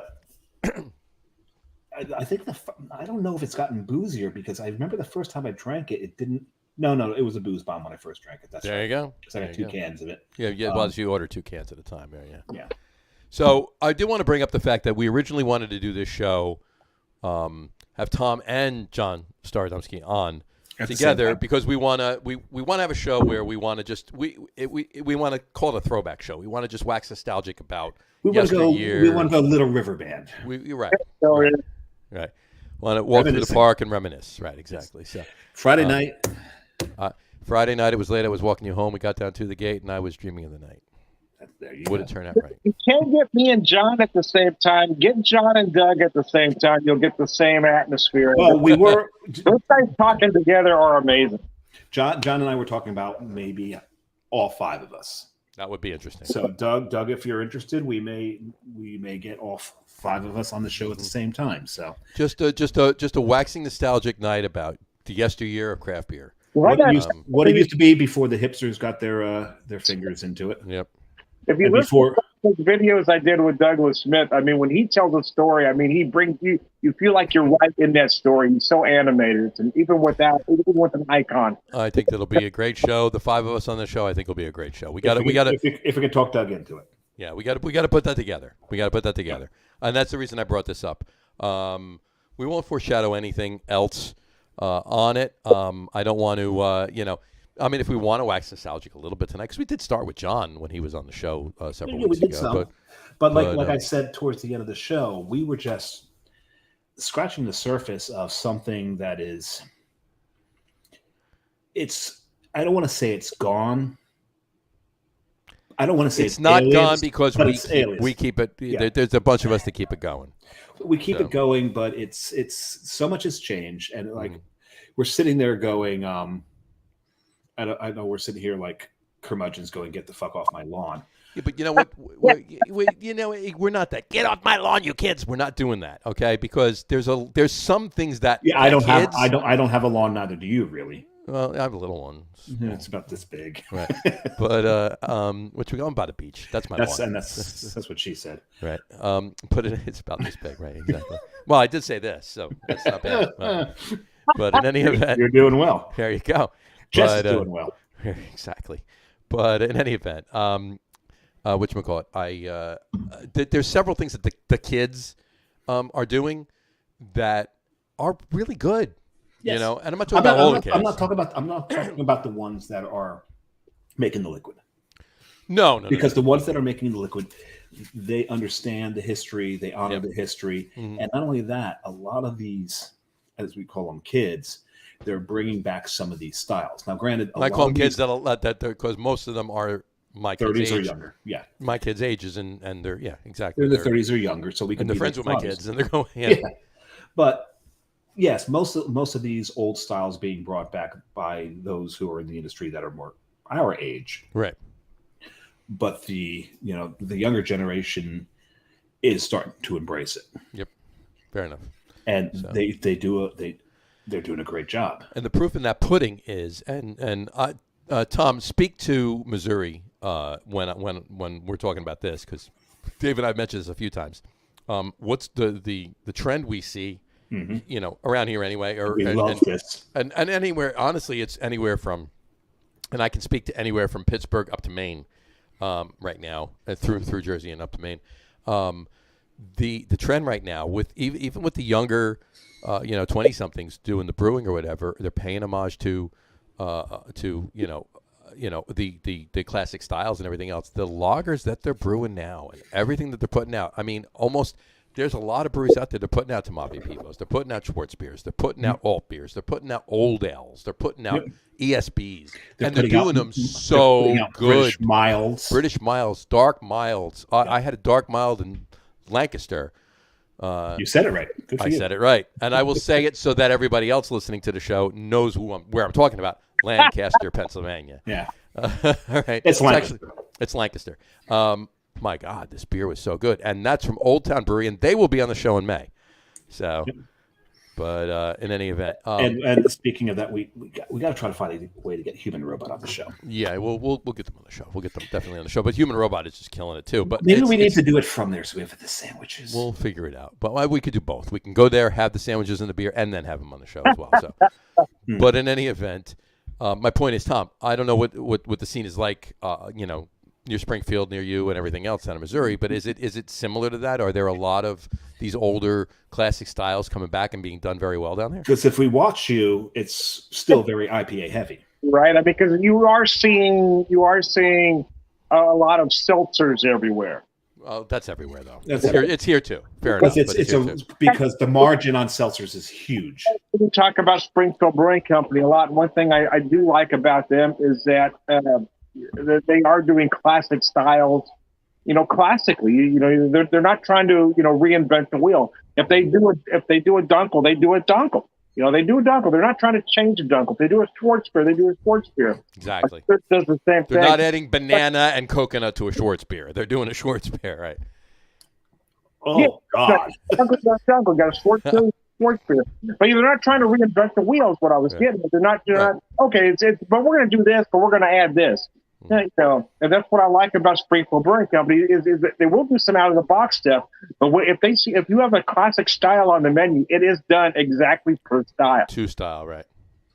That's awesome. That's awesome, and they should be applauded for that. And anybody that's doing this, and any of these brewers right now, especially all of them definitely. But especially, and I'll say this, especially the younger ones, brewing these beers, these lagers, these hybrid lagers. I mean, let's face it, all beers, old ales, the Kolsch's or whatever, they're all hybrids. They're like, they're ales brewed with lager yeast and then fermented with lager yeast and, whatever. But brewing them true to style and brewing them so damn well, they're kudos. My hat's off to you. Yeah, and it's rare that John takes his hat off. And I have a lot of hats to take off. So a lot of hats. That's why I said my hat's off to you, not my hat off to you. Well, there's no apostrophe in there. No. It's plural. As you notice, as we're seeing the comments here, Doug is not going to commit in writing to coming onto the show. He would have said it already if he were. So we'll talk to him after the fact, and we'll see if we can convince. We'll see what we can do there. So, but all right. So, do we want to? I mean, clearly we'll talk more afterwards because I do have a bottle of bourbon here that I do want to pour. Oh, jeez. Here's the thing. Every time we have Tom on the show, because he's also the whiskey whisperer. This is why I have a bottle of bourbon there. At the beginning of the show. Yes. Dave is blaming you, Tom. No, I'm not blaming him. No, this is not where I'm going. I walked all over you, Tom. What did you say there? It's my fault Dave gets shit faced. Right. No. Well, it is. Sort of. That's what Dave tells everybody. I only blame myself. But everybody that knows Dave knows it's not your fault. So. Yeah, well, this story because the first show we did together, I had a lot of whiskey. So I go into work and I've got this certain reputation at work. I'm always this real friendly, morning person. I come in, hi everybody. I talk to everybody. I'm on my computer for about 20 minutes. I got to check the email, see the orders, and I go down to my warehouse. I was so hammered. I was so, hungover. Morning. I was so hungover that morning. I had to take an extra 5 minutes in the shower just to try to get the haze off. I'm barely getting my ass to work. I've got to go up a flight of stairs, and I don't know how I got there. I shake it off. I go in the office. Hi, everybody. How you doing? I sit down at the computer, and I'm thinking to myself, I'm going to die. I'm going to die. That's computer for 10 minutes, and I walked myself down to my warehouse, and I sat down. I put my head down, and I think that's when I sent Dave a text and said, today is not good. No, I think it was the wording was, I have to admit, today hurts. Today hurts, yeah. Today hurts. Please tell me that you mentioned to a couple of your coworkers that you blamed Dave for feeling the way you did. You should. No. I blame God. Thank God for everything. That's fair.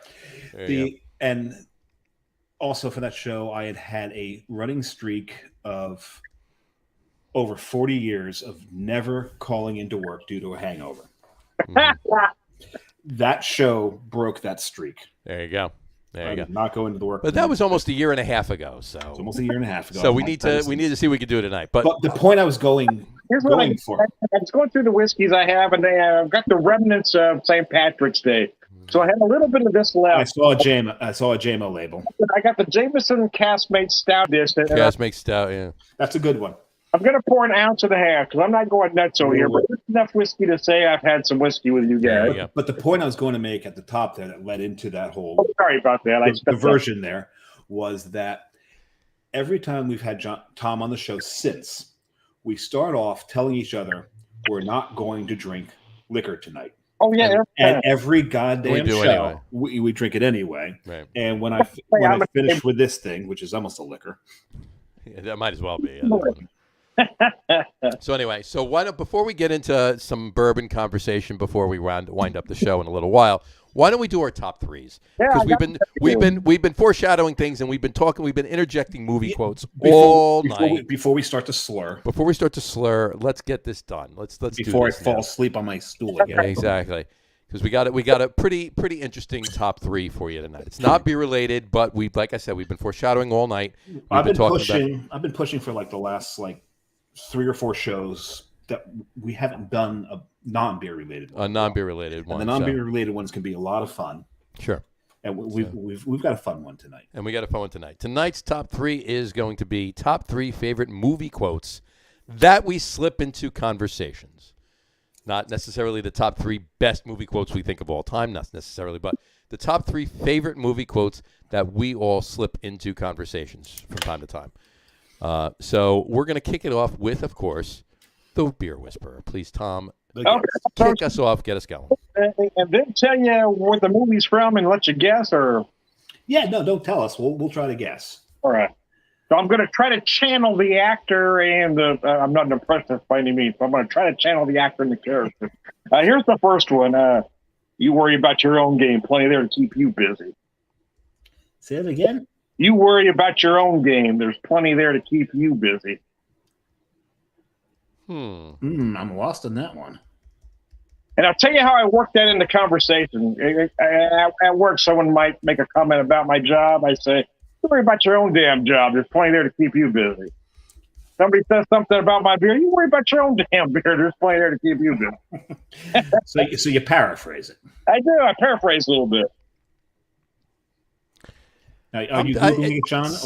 I'm not. I'm just typing it because I take them every year because I put up an Instagram post of what the top 3s are. So I was just typing his movie quote, but I'm trying to think of it. It sounds familiar, not too familiar. It's not like it's on the tip of my tongue. It's nothing. It sounds familiar. It's not like foreign to me by any means. It sounds familiar, but I'm trying to place it and I just can't. I get it when I say it, but it's Herb Brooks from the movie Miracle. Oh, that's a great movie. And it's Herb Brooks speaking to Michael Ruzioni. You worry about your own game. There's plenty there to keep you busy. Like that one. Fair enough. Very nice. That one was kind of serious, but the other 2 are more on the funny side. Gotcha. I'm a 56-year-old man, and I'm paraphrasing there because the line is slightly different. I'm a 56-year-old man with high cholesterol and high blood pressure, eating a bacon cheddar omelet with extra cheddar. Do I look like I'm afraid of death? He's stumping the hell out of me tonight. So the actual line is, I'm a 72-year-old man. I paraphrase that, but I'm a 56-year-old man with high cholesterol. Now, I tell you how I work that into conversation. I kind of, again, paraphrase it. Somebody wants to make fun of what I'm eating. All we got to do is watch your Facebook posts and how you eat, Tom. We know. That's exactly it. I'm a 56-year-old man with high cholesterol, high blood pressure, double bacon cheeseburger with extra cheese. Do I look like I'm afraid of death? I'm drinking a double bourbon here. Do I look like I'm afraid? I got 4 fingers of bourbon. Do I look like I'm afraid of death? It's not one of his most popular movies. It's kind of a cult classic at this point. But I love the film. There's great one-liners, and it's funny. It's called The Last Stand with Arnold Schwarzenegger. I don't think I've seen that movie. Oh, man, it's outstanding. I watch it all the time. The Last Stand? I don't think I've seen that movie either. No. It's a great good guys win movie. It's like why I love doing things like this because now, Miracle I've seen a million times. Yeah. I just couldn't place that line. But The Last Stand, I've never seen that movie. I'm going to watch it tonight. You watch that tonight? Great. I may watch that sometime in May. There you go. I'm way too busy. You're busy. You're busy. It is Arnold Schwarzenegger at his best. I'm telling you, it's all the Arnold Schwarzenegger one-liners you want to hear. Better than Paternity? For you. And I'm going to try to channel the character as best as possible. You got it. Yeah, you did not get an Austrian accent into that last one, so that's on you. That wasn't Schwarzenegger. That was a different character in the film. I was going to say, there's no way Arnold Schwarzenegger was playing a 72-year-old man in that movie. So that particular line is there's two guys sitting in a diner, and he's trying to save Arnold Schwarzenegger, tells him to move, and the guy says no, and he delivers that line. Then he looks at the guy next to him, and the guy says, "Don't look at me. I ordered the same thing." Then he looks at the owner of the joint. The owner says, "I just started cooking." And he said, "Well, just stay away from the windows." Okay. Now, the great part in this movie right here, and I'm going to give away a little bit, is right at that moment, it's breakfast. They're ordering breakfast. Both guys pick up a beer out of the bottle, and they take a while they're waiting on their omelets. That's why that scene is so great. There you go. That's great. That's a good scene. Anyway, that's my last one here. Let me pull it up on my Samsung notes. I'm a reasonable guy, but I just experienced some unreasonable things. So somebody, I don't care who, tell me what's going on. Yeah, he stumped me 3 in a row right there, John. You're going to hate yourself when I tell you who does this. I'm going to say it one more time. I'm a reasonable guy, but I just experienced some very unreasonable things. So somebody, I don't care who, tell me what the hell is going on. And I paraphrase slightly there. Yeah, that one's more familiar to me than the other two. It's totally familiar. That one is. Yeah. I'm totally getting that, but I can't place it. I can't place it. What if I said what Jack Burton always says? Would that give it away?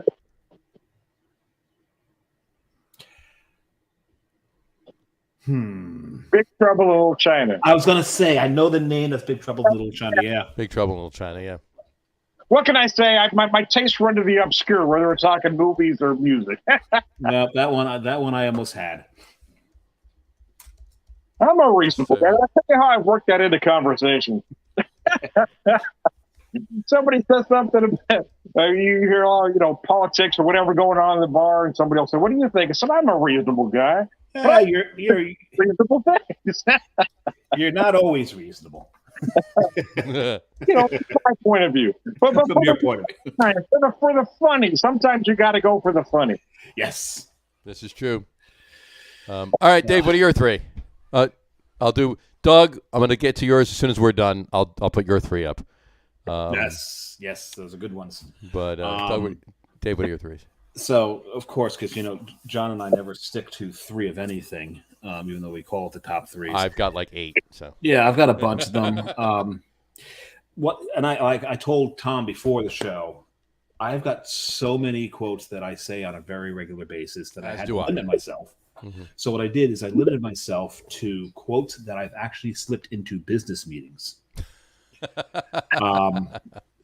And there's times that the only person who got it was my buddy Jason Shaw, who most people on the show have heard me refer to as Meathead. Mm-hmm. But like some of the ones that, one of my favorites, and this is not in the top 3, was, "Well, we're waiting." Well, we're waiting. You got to do the head too. Yeah, I can't. Yeah, I can't get that. We're waiting. So that's one, and Johnny knows where that's from. Of course. One of the greatest comedies ever. Judge Smails. Absolutely. $5 the Smails kid picks his nose. $10 he eats. $10 he eats it. One that I use a lot, and it's I use it enough that it's actually Carrie uses a lot now. Is I like it. I like it a lot. I like it a lot. I like it a lot. Mm-hmm. Which of course is from Dumber and Dumber. But those aren't the ones. And one I have slipped into a meeting, but it's such an easy one that I'm not going to count it into the top 3. Is the he said 4 so far, but he still hasn't gotten to the top 3. This will be my 3rd one. Is because it's such an easy one because I'm a huge Star Wars fan. So that's I've got a bad feeling about this. Right? That's how many times has it been said in the franchise? About this. And the thing is, it's funny. A line like that. But you know what? A line like that, honestly, I've been saying it since 1977. So, I mean, and the it's thing is, common conversation now. I don't even think of it as Yeah. a movie line anymore. Yeah, exactly. But not only that, what's interesting about that line is in the original trilogy, it's said 3 times by 3 different characters, but it's said 3 different ways. Mm-hmm. Han Solo is the one who says, "I've got a bad feeling about this." Right. Princess Leia, "I have got a bad feeling about this." And Luke, I think, says, "I have a bad feeling about this." Mm-hmm. So it's said 3 different ways, but that's There you go. neither here nor there. We'll get into my top 3 now. So number 3. So in the business meeting, the way I've worked it in is when they're asking who's going to take on this project. Mm-hmm. And if it's something I'm going to take on, I'll say, "I'm your Huckleberry." Tombstone. Tombstone.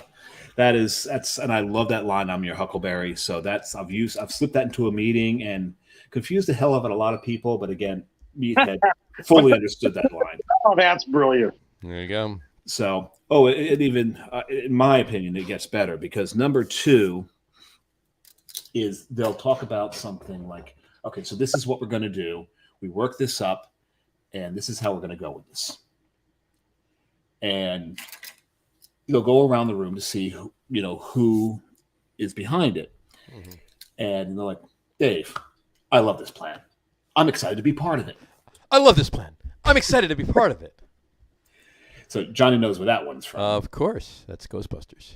That is Ghostbusters after the Cross the Streams. Cross the Streams. Egon, you said it's bad. Crossing the Streams was It's bad. And then, right, crossing the streams, of course. So, but number 1, and again, it's when they've put something forward. Maybe it's not the best idea, or maybe it's crazy. And it's it's probably my favorite movie quote ever. But they'll go around the room to see who is behind what they're talking about. Mm-hmm. And when they get to me, they'll be like, "I'm strangely comfortable with it." Okay. And I just love that line because it is, first of all, it's Boondock Saints. Mm-hmm. Mm-hmm. And it follows, what's the Italian guy's name in it? I forgot the character's name, but because I think the character's name is the same as the actor's name, isn't it? Yes. Yeah. And he doesn't show up in Boondock Saints 2, which is why Boondock Saints 2 sucks. Yeah, probably, yeah. But it's after he says, "Let's kill him. We'll kill everybody."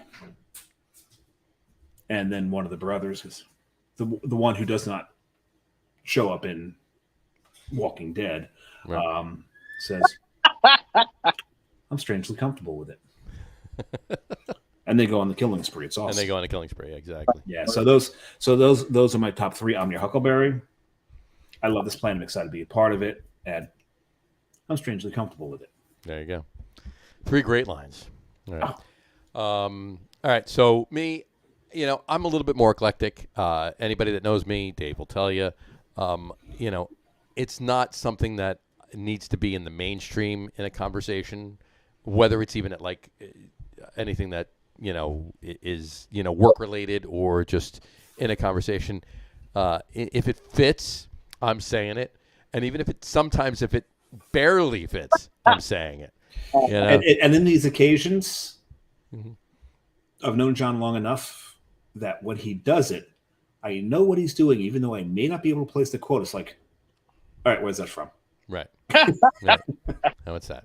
There you go. But because I know you're not clever enough to have come up with that in your own. There you go. Well, sometimes I'm clever enough to use it in that particular point. So anyway, honorable mentions. I'm just going to throw them out there.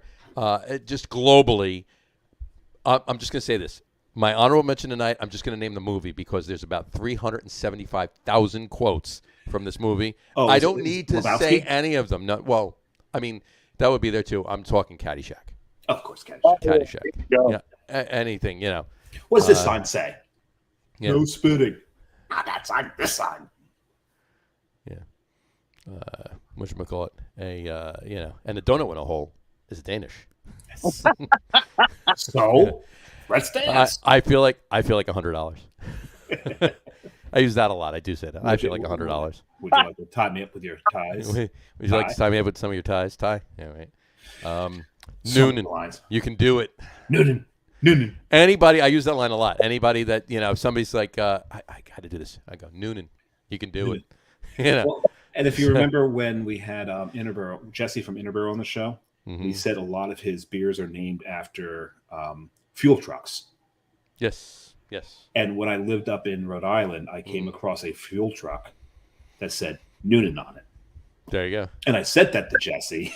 He still hasn't named a beer Noonan. He still hasn't named a beer Noonan. There you go. So, and I actually have a friend, Scott Noonan. Noonan. So there you go. And quick aside, you've seen the movie Caddyshack, obviously. Have you seen the movie Porky's? Of course you've seen the movie Porky's. Of course I have. Okay. Chili You sucks. know that D'Annunzio in Caddyshack, and I can't think of his name right now, it escapes me, but was the Jewish kid in Porky's. Yeah. Same actor. Yep. Yep. And you say it, I see it. And the girl that played Danny Noonan's girlfriend, the waitress. The Irish girl. Right? The Irish girl. She was the cashier that went to the toga party in Animal House. Animal House. She was. So there you go. Anyway, and I'm pretty sure he went on to do other movies. The guy that was D'Annunzio on that, but the girl that played those two roles, those were the only two. Those were the only two movies she was ever in. She actually went to rehab after those movies and quit the movie business. Probably Animal Shack did it more so than Caddyshack. Animal Shack. Animal Shack. And Caddy House. And Caddy House. Right, exactly. So anyway. 10.2%. There you go. I got to write this time down because that's going to be an open. There you go. All right. Anyway. Okay.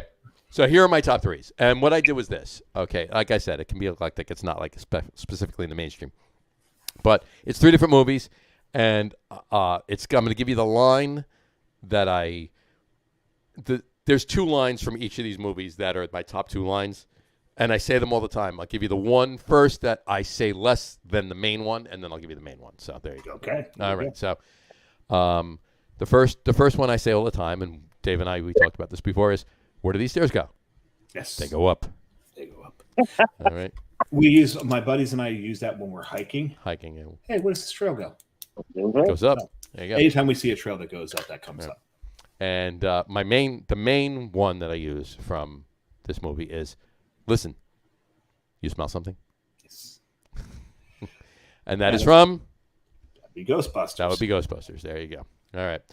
Now. Oh, nimble little minx. You're a nimble little minx. Yeah. Exactly. May have used that. Ray's gone bye-bye, Egon. I couldn't help it. It just popped in there. Anyway, all right, here we go. My number two, the one I used, second most, is stop rhyming now. I mean it. Anybody want a peanut? Say it again. Stop rhyming now. I mean it. Anybody want a peanut? Yes. Okay. And of course, the one I use the most, and I do use this a lot, is have fun storming the castle. Oh. The first one was Andre the Giant. Mm-hmm. Well, it was Wallace Shawn and Andre the Giant. Andre the Giant replying, "Anybody want a peanut?" Right. And that was with the screaming eels. Yes. Screaming eels. Yeah. And then, of course, Billy Crystal with Miss Kane standing right next to him, Carol Kane. Mm-hmm. Carol Kane? Carol Kane. Yeah. Carol Kane. Liar! Liar! To Blave. Oh, nice MLT. Mutton is nice. Mutton, lettuce, and tomato. When the mutton is nice and lean. What a movie. I love that movie. Obviously, Princess Bride. Princess Bride. There you go. Thrown out enough there. Right, exactly. And then the number one is the second one I use. The one I use the second most is, can I borrow your towel? My car just hit a water buffalo. I don't know that one. And the line I use the most is, It's all ball bearings these days. Really? Knowing your favorite movies, I'd have a guess. Some other lines are. But I may not have seen this movie. I'll have the lobster thermidor, a steak sandwich, and a steak sandwich. Is this you watch this movie? All right, how about this? How about this? How about watch this? this movie on a yearly basis? How about this? Not on a particular day. Can I get you anything? Yeah, I'll have the Beatles' White Album, and bring me the head of Alfredo Garcia. Alfredo Garcia kind of gives it away. How about Moon River using the whole fist stock? No. I have a guess at it only because Sugar Mr. Poon. What kind of a name is Poon? Comanche Indian. Hi, my name is John Cocktoaston. Oh, damn it. I know this. Fletch. Fletch. Yeah, there you go. Right. I was going to say, knowing I had to go through all these lines. It's Fletch, either one of two movies. It was either Fletch or Planes, Trains, and Automobiles. Yeah, it's Fletch. Yeah. And another honorable mention, of course, would be, where's your hand? Between two pillows. Those aren't pillows. That's Planes, Trains, and Automobiles right there. I don't use that line that much in regular conversation, so I couldn't put that in this. That would be disturbing if you could. You're going the wrong way. How the hell do they know where we're going? But yeah, Fletch's. There's so many. Chevy Chase. There was so many one-liners. That was his best movie, though. I mean, Chevy Chase. That was his best. As good as he was in Caddyshack, and he really had a small part in Caddyshack when you think about it. And you got to remember that scene between him and Bill Murray was completely. It was not scripted. It was all ad-lib. The whole thing was ad-lib. At the time, the two of them hated each other. Yep. So they threw them in a room together, told them, there's no script, just go off. So that whole point where Bill Murray's got that scythe and is waving it in Chevy Chase's face, I'm sure Chevy Chase was probably a little nervous. Yeah. You got, you're on Briar, right? Yeah, too. Yeah, you got a pool over there? Yeah, a pool, a pond. Pond would be good for you. Natural spring. Unga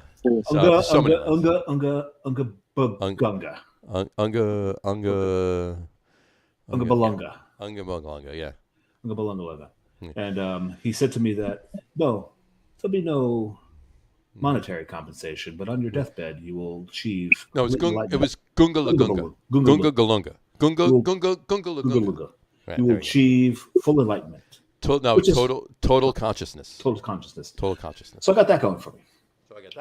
Which is nice. And there's one line from that there, and I actually forgot that I use. I didn't include it in here, but I use it literally almost every time I'm golfing. Right? And it's Cinderella story. Boy comes out of nowhere, about to win the Masters Championship.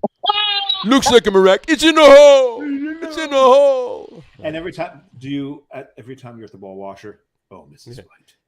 Oh, Mrs. White. Bet you're lean and mean and not too far in between in the sheets, huh? Where you going, girls? I got a salami I got to hide. That was a great movie. I smell vomit poontang. I smell environment poontang. The only good environment poontang is dead environment poontang. So anyway, yeah, that was. So we're on to whiskey here, and we see the whiskey whisperer is already through his halfway through the four fingers. I only poured an ounce and a half. Poured an ounce and a half. Yes. Let me throw up all right. What are you pouring? What did you pour there? So I've got my whiskey fest taster. I've got I think I showed at the beginning of the show. I think I showed before. You showed us before the show, yeah. Great Jones, rye. I got to get over there. I got to get. So Great Jones. This is the first distillery in Manhattan since Prohibition, and they're on Great Jones and Broadway, I believe. Well, Great Jones is 2 blocks long, so there's not much of Great Jones. You go to Great Jones, you'll find it. It's only 2 blocks long. Yeah, take Great Jones to Broadway, make a right, and it's right there. Their rye. Well, they're on Great Jones, right? No, they're actually on Broadway. They're on Broadway? Yeah, they're not on the corner of Great Jones. I'm pretty certain they're on Broadway. They're not on the corner of Great Jones. They're like 2 buildings away from it. Fair enough. There's 2 buildings between them and Great Jones, but they are right there. So it's right off the NYU campus. Yes. Not too far from Washington. It's all. I mean, every block down there has a building for NYU. So I mean, it's not. It's. Yeah, so it's probably about 3 blocks away from Washington Square Park. So you can go to Washington Square Park, get yourself a contact high, then walk over to Great Jones and get drunk. I don't know why. I thought you were going to say a hot dog. I really don't know why. I don't know why. I thought that was coming out of your mouth. I was like, where's he going with this? Washington Square Park to get a hot dog. No, I know. You get there. But no, I agree with you. But I don't know why. But I thought you were going to say that. I'm like, you're more likely to get a Tibetan prayer flag than a hot dog at Washington Square Park. This is true. Although there's a couple places not too far from there that you can get a good hot dog. But yeah, and not in Washington Square. Though. And if you go about 3 blocks over, you can get a fantastic pint of beer because Blind Tiger is not too far from Washington Square Park. I think not too far at all. It's 3 or 4 blocks, right? It's about 6. It's about 6. It's up a little bit. Yeah, you got to. Well, I mean, it's maybe because I usually run to get there. You got to go down to. I mean, it's only 2 blocks down to. 3. It's 3 blocks down to. Bleecker, and then you got to go up 3 blocks. Bleecker.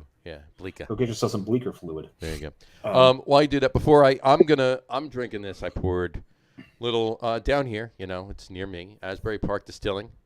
I've heard of them.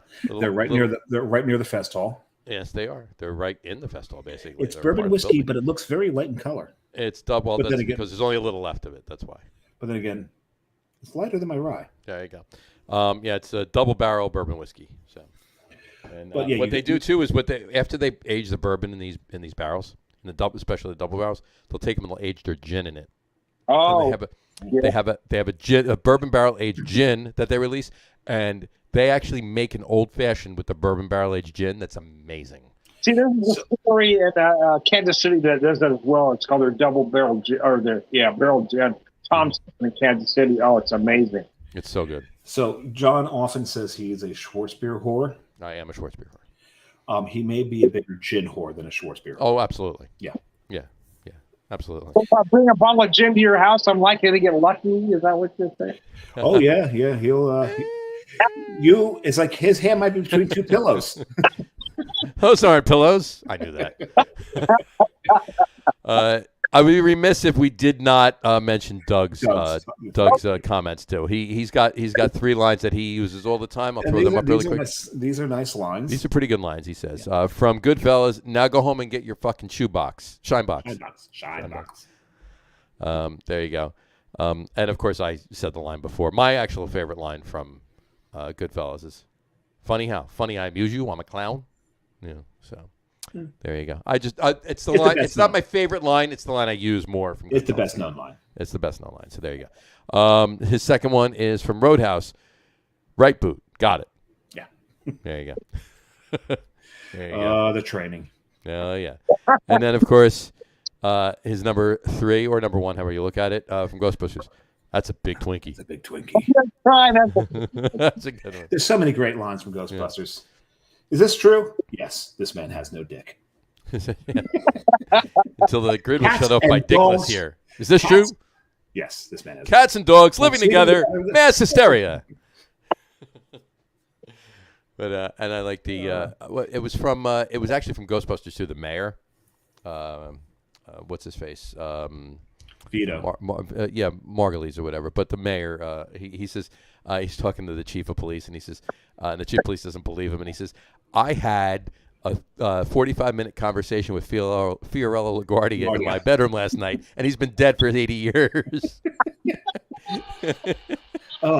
So what's in there? Oh, that's the bedroom. Nothing ever happens in there. Oh, what a shame. What a shame. I find her interesting because she sleeps above her sheets. 4 feet above her sheets. You could just go on and on. Oh, I find you so interesting.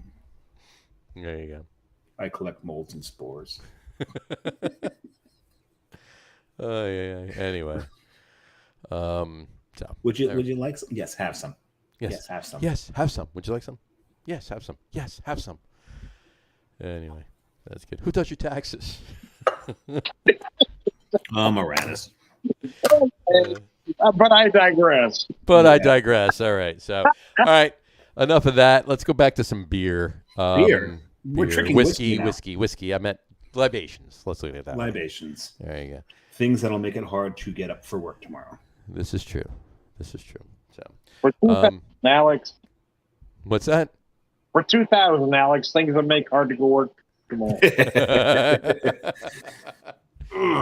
That's a category I think all of us would do pretty damn well on. I think so. I agree. I have to concur. So anyway, but no, this one's pretty good. This double barrel bourbon whiskey is pretty spot on. But John, when you I work about 16 blocks away from Great Jones. So when you get into Great Jones, if it's a weekday, let me know. Mm-hmm. I will meet you there. And you're gonna have to try their Coco Vase. They've got this drink, dangerous as hell. It's like a boozy ass Mounds bar. Nice. There's, you know what? I just want to check really quick. I don't know if it's still there. Oh God, their Manhattan's so good. I just have to check, really quick. Hold on, let me just. What are you checking? On Great Jones, there's a restaurant, or there was a restaurant on Great Jones. Hold on, I'm just pulling it up here. That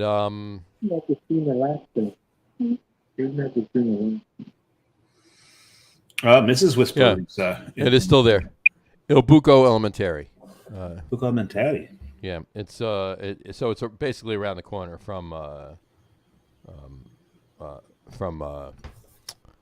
where you go. Great Jones the Great Jones Distilling. Yeah, thank you. Whatchamacallit?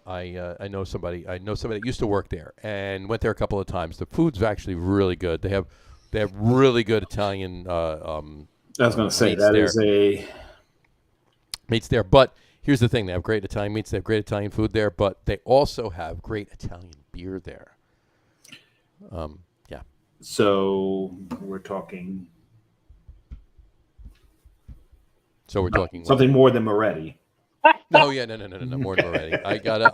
You know what? I honestly, it's been so long. The last time I was there was when she worked there, and that was about 10 years ago. So I would have to literally go back and figure out what it was. But all I know is that there was probably we sat there 2 or 3 times we were there. We sat with the owner came over and talked with us, and we sat there and we opened a couple of bottles and probably had about 4 or 5 or 6 different beers over the course of those times that Balladine in there and. There were it was amazing. I'd have to go back and look at check-ins. Because as you know, in 2 weeks I'm going to be in Italy. Mm-hmm.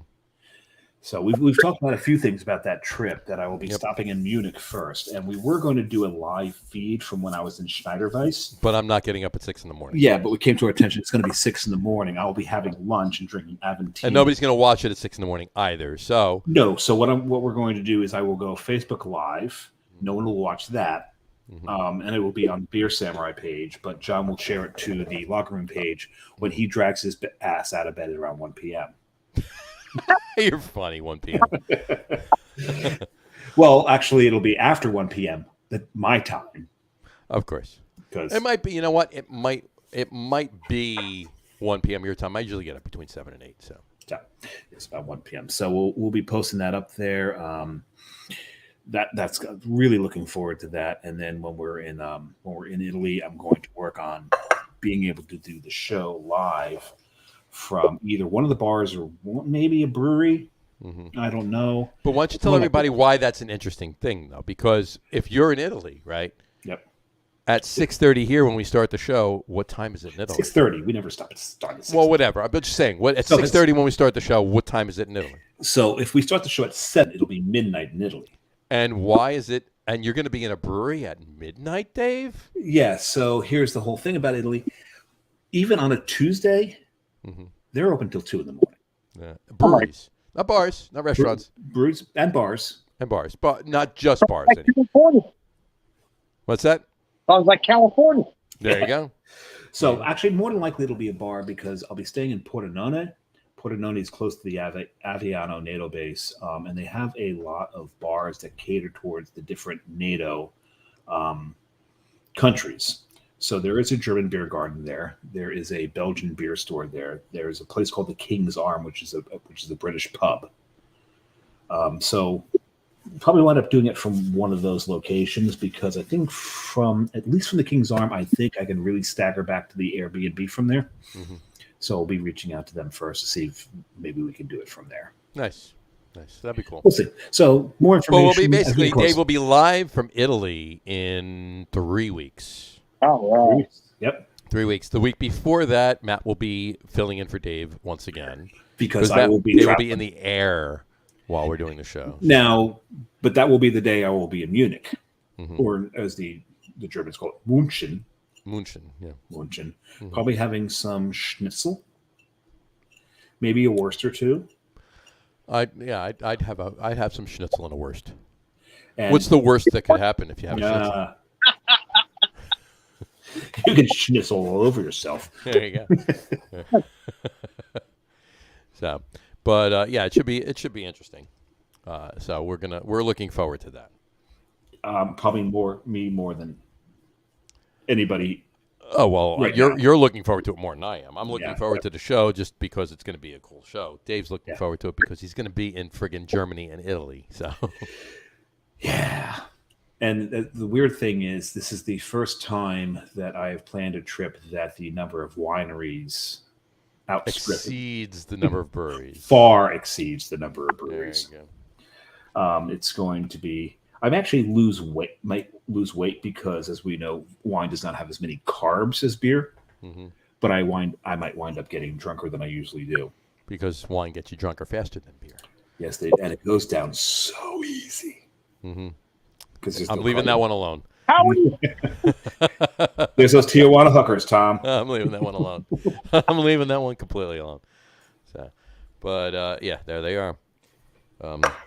So you know what? Let's actually ask this. What are your Tom? What are your plans for the rest of this week and this weekend? Beer wise. I don't need to know if you're going to the store and buying groceries or whatever. or getting a rectal exam. Yeah. Sometimes for fun, I get a colonoscopy. What the hell? Yeah, sure. We're over 50. Sometimes What's a hernia exam between friends? I mean, come on. I want to see Dr. Jellyfinger every once in a while. Yeah, because they say with your proctologist, you don't want a proctologist named Sten. Actually, I haven't bought beer in about 2 weeks. I've been trying to clear out my beer fridge, so I would like to go up to Springfield Brewing Company because they have a version of the Green Ghost, which is their flagship IPA. That they have a new double dry hopped Green Ghost. Mm-hmm. You've drank the non-double dry hopped on the show. The Green Yes. Ghost. I've had the Green Dragon. I've had the Green Goliath even, but now they've got a double dry hop Green Ghost. I'd like to go pick Nice. up back there. Nice. That's very nice. What I would like to do. Cool. And John, what do you got coming up? I'll actually be. I got a family thing down in Waretown on Saturday. Oh, there's some options coming out of Waretown. But I will be stopping at a couple of, at least be going to Oyster Creek, which they've been on the show before. But if we leave early enough, we get down there early enough, or I'm not even sure the time it's starting. So Are you finally going to make it to the Seed? well, no, hold on, I'll get there. Whatchamacallit, if I leave early enough, but it depends on what time it's starting. Everything's starting. If there's enough time, I might stop at Backward Flag too. So Okay. it might be a little Backward Flag and Oyster Creek action. Will at least be Oyster Creek, so we'll be down there for that. Seed-wise, I got to tell you this. I'm actually attending next Wednesday. I'll be going to the liquor show in Atlantic City. I'm going to wait until the cop car goes by. This And one then- out there? Yeah, that one out there, because he's actually stepping on me, and he's all the way in Union City. So He's actually 3 blocks over. that is a And loud that's- siren. And that particular siren pattern means we're looking for Tom Mulvihill. He's looking for Tom Mulvihill. There you go. Flashbacks of He's got a far way to drive. So Tom, you got time. You're good. Born in the 14th, yeah. But no, I'm going to liquor show next Wednesday. You're going to lick who? The liquor show in Atlantic City next Wednesday, and so we'll be stopping at the Seed on the way in. About friggin' time. About friggin' time. So And they're black ale. The Schwartz beer. yeah, they did a Schwartz beer. They just released a new one. They have an alt beer and ESB out too. So I'll be a very happy camper. Prior to going to a liquor show, so figure that one out. So Pre-game the liquor show. yeah, pregame the liquor show. But good thing is I'm staying there, so it's fine. Very nice. And yourself, Mr. Samurai? We've so what's interesting is Carrie had actually thought there was only 1 week until we leave. There's 2 weeks, and I didn't correct her because before we leave, her family wants to fill up. Apparently, there's a lot going on in Union City tonight. Yeah, and I can tell you, it's not someone ran a red light because they don't give a crap here. But so we'll see what time we have. I'm not really sure what we're doing this weekend. I do know I want to get down into Southwest Jersey at some point. We may save that till May. Weren't you supposed to do that this past weekend? We're thinking about it. We didn't get to it. We wound up going hiking on Sunday. Carrie took a fall. Yeah, you didn't go anywhere near Chatham though, so that's where Matt and I were. So. No, TFTI by the way. You were invited, thank you. Yeah, by Brian. Well, he was there too. Yes, I know he was. Well, I was going to invite you after Brian invited you, so you need 2 invites to go somewhere? Yes, I did. So at any rate, no, we didn't actually. I've actually been really cutting back on the drinking, so we'll see. What? What? Because I know Italy's just going to be insane. I gotcha. So it's going to be insane. So I've been kind of holding off on that a little bit. Well, I mean, but this weekend we're going to get out there. We'll see. We'll see. Like I said, I want to get Southwest Jersey because we've not been to so many of the breweries down there. Well, yeah, I know you want to get to Bonesaw. Definitely get the Bonesaw. Yeah, you just gotta let me know when you go down there too. I got to get over to the new Tonewood. I've been to Tonewood in never Oakland, been to Tonewood. But the Tonewood, the original one in Oakland, I've been there a few times. Well, and you and I also both have to go to Human Robot together. Yes, we do. Yes, we do. But the one in the new Tonewood that just opened in Barrington, this place is huge. Got to get there. Yeah, absolutely. It's definitely a destination. Got to get down, and we got to go down and see the guys and girls at Mechanical Brewing too. Go see Pint Size Leah and all of them. Yeah, absolutely. And I got a question, and I've been thinking about this. Who's this geared towards? This is geared towards Tom. Oh boy.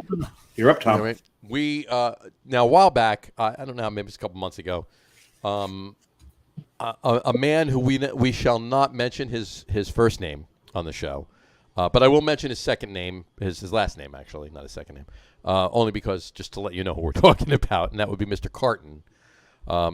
Posted on Facebook about a beer they were releasing, and then you said, I have to get my ass to New Jersey in a comment. When? I commented under that, replying to you, yes, when. So that's my question for you. When am I getting to New Jersey? Yeah.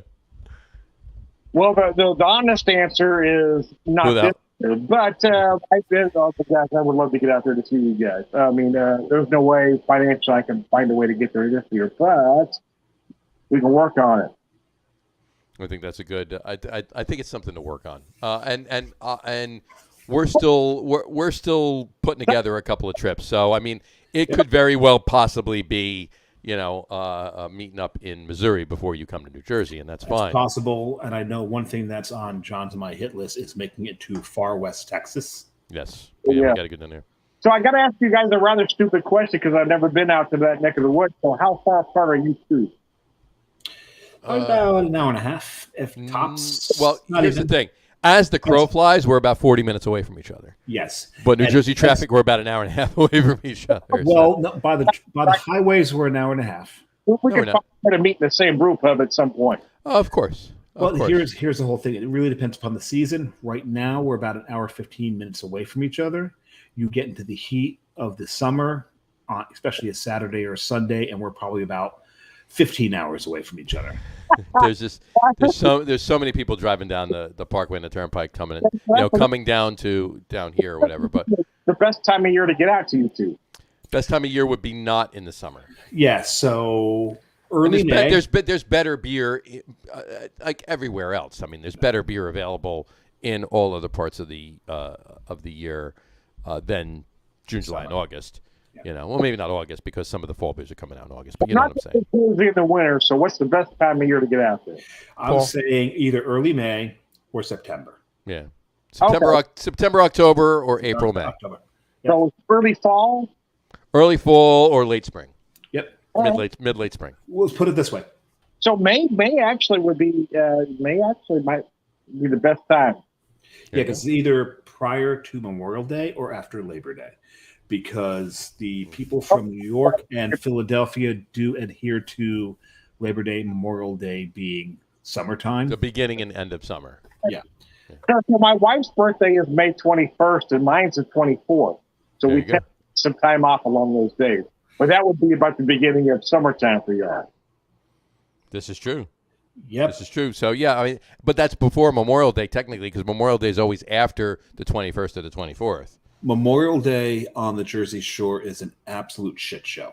Okay. So avoid that like the plague. Pretty much. And then Labor Day. Because we've now matches. going to avoid the plague. But anyway. Yeah, avoiding the plague has been difficult.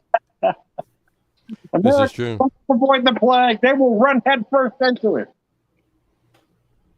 Right, exactly. So, Tom, Doug is asking you to tell us about your beer crawl.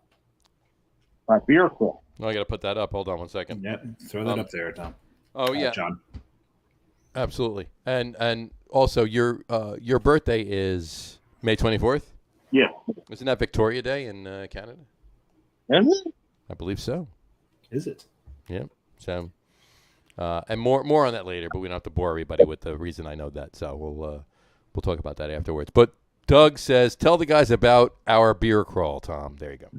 Oh, okay. I wasn't what he's talking about first, but Wrap up the show with this beer crawl. That'll be great. Here's the thing. I was working for Saddlebach Brewing in Springdale, Arkansas, and Douglas Smith I believe he wasn't in Springdale, but he was on some kind of business trip with his wife, I guess. But he went out of his way to visit me in Springdale at Saddlebach Brewing where I worked. So we had a couple at Saddlebach. Then I took him to a few other places in Northwest Arkansas. I took him to Ozarks Beer Company, which I believe was probably his favorite. I also took him to Province, which I liked at the time, but that day wasn't a great day for New Province, in my opinion. But anyway, it was great. It was just one of those great visits, man, because it was the first time we actually met in person. We met at the brewery that I worked at the time, and we went to Ozarks Beer Company, where I knew somebody that worked there who gave us free beer. So it's just one of those great, amazing things, man. Nice. He just said he was in Oklahoma City. He said Oklahoma. And he drove in to see you. Yeah. Well, yeah, I knew we had to drive a pretty good ways to get to me, and it was awesome. That's a drive. That's a drive for Oklahoma City back to Arkansas where you were. Yeah. Yeah, it was, but it was a lot of fun, man. I was glad he was able to be there. It was just a great visit. That's awesome. Gotta love that. Anytime, But I mean, hey, driving a distance to go to a couple of good breweries with a couple of good people. That's what it's all about, right? Yep, that's stock and trade.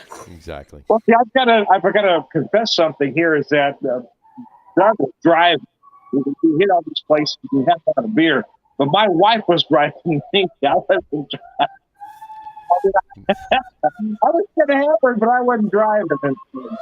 Oh no, that's awesome. What's going on there? Here comes. I hope we don't have another building burning. This is actually the fire department. That's now. North Hudson. That's the North Hudson Fire Department. Yeah, and actually, it was North Hudson. It's the red trucks with the black. Those are that's my favorite looking. That's my favorite look for a fire truck. It's the black. It's the black cabs. The black cabs with the Chicago look. Yeah, it's got a really sharp look to it. What's weird is they're going up the road towards their firehouse. So maybe they're coming back from the call and they just want to get back really quick because some of them have to go to the bathroom. They're also not that far from White Castle. Fair enough. There you go. That's they're right around the corner from White Castle, so maybe that's the White Castle siren. There you go. Anyway, all right. Well, look, this was a great show. We got a lot of stuff covered. We laughed a lot. We talked a lot about some other things. Not even just about beer. But we talked about some bourbon too, but obviously the movie stuff, some entertainment stuff, and we got a lot of interesting beer information out there as well. Yep. So I'm very happy that this was a really good show. And Tom, thank you so much for coming on. As always, we really appreciate it. Like Dave said before, you're not really a guest anymore. Nope. You're kind of an extension of us. Yeah, you're like the tertiary host. You're like the sixth Beatle, that kind of thing. So, but at this point, anyway, we'll talk. Don't go anywhere. We'll talk obviously after I do this, and we'll sign off. But on that note, we'll wrap the show for today. We want to thank everybody for watching, and for those of you just listening to the audio podcast, thanks for listening. Breath in this. Well, now I have to because you Now stopped. you did. Yes, you screwed it up. Anyway, All all right, right. start over. No, I'm not gonna. What's that? I digress. I digress. But I digress. I Don't made forget- him. I made him digress. There you go. I digress. Don't forget to visit our website, www.loggerroom.com. That's LEGERROOM.com. And please remember, like us and follow us on all of our social media, Facebook, Twitter, Instagram, and, of course, our YouTube channel. All of them are at The Logger Room.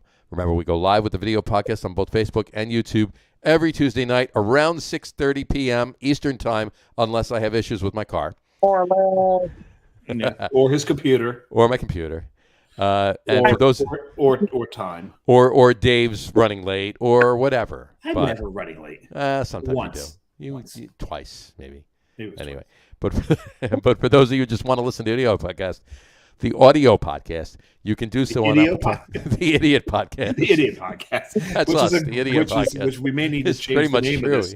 I think that's not a bad idea, actually. Welcome to the Idiot Podcast. There's a bunch of idiots talking about beer. Exactly. And we try to make it entertaining. Exactly. Do you know that today was the first time I read the splash screen and you were saying, talking about craft beer and something about it being entertaining? I'm like, when the hell were we ever entertaining? That's pretty funny. when you We're entertaining all the time to some people. Our guests are. To ourselves, anyway. But anyway, for those of you who just want to listen to the audio podcast, you can do so on Apple Podcasts, Spotify, TuneIn, Stitcher, Google Podcasts, Amazon Music Podcasts, and iHeartRadio as well. And if you haven't done so already, please subscribe to one or more of those feeds, and you will never miss a show.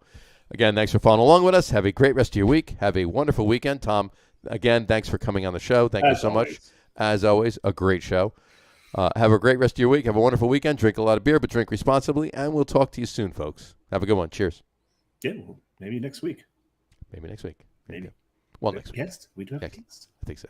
Yeah, we got a We guest. don't have a guest yet, do we? No, we have a guest. Oh, we have a guest. Yeah, we got it.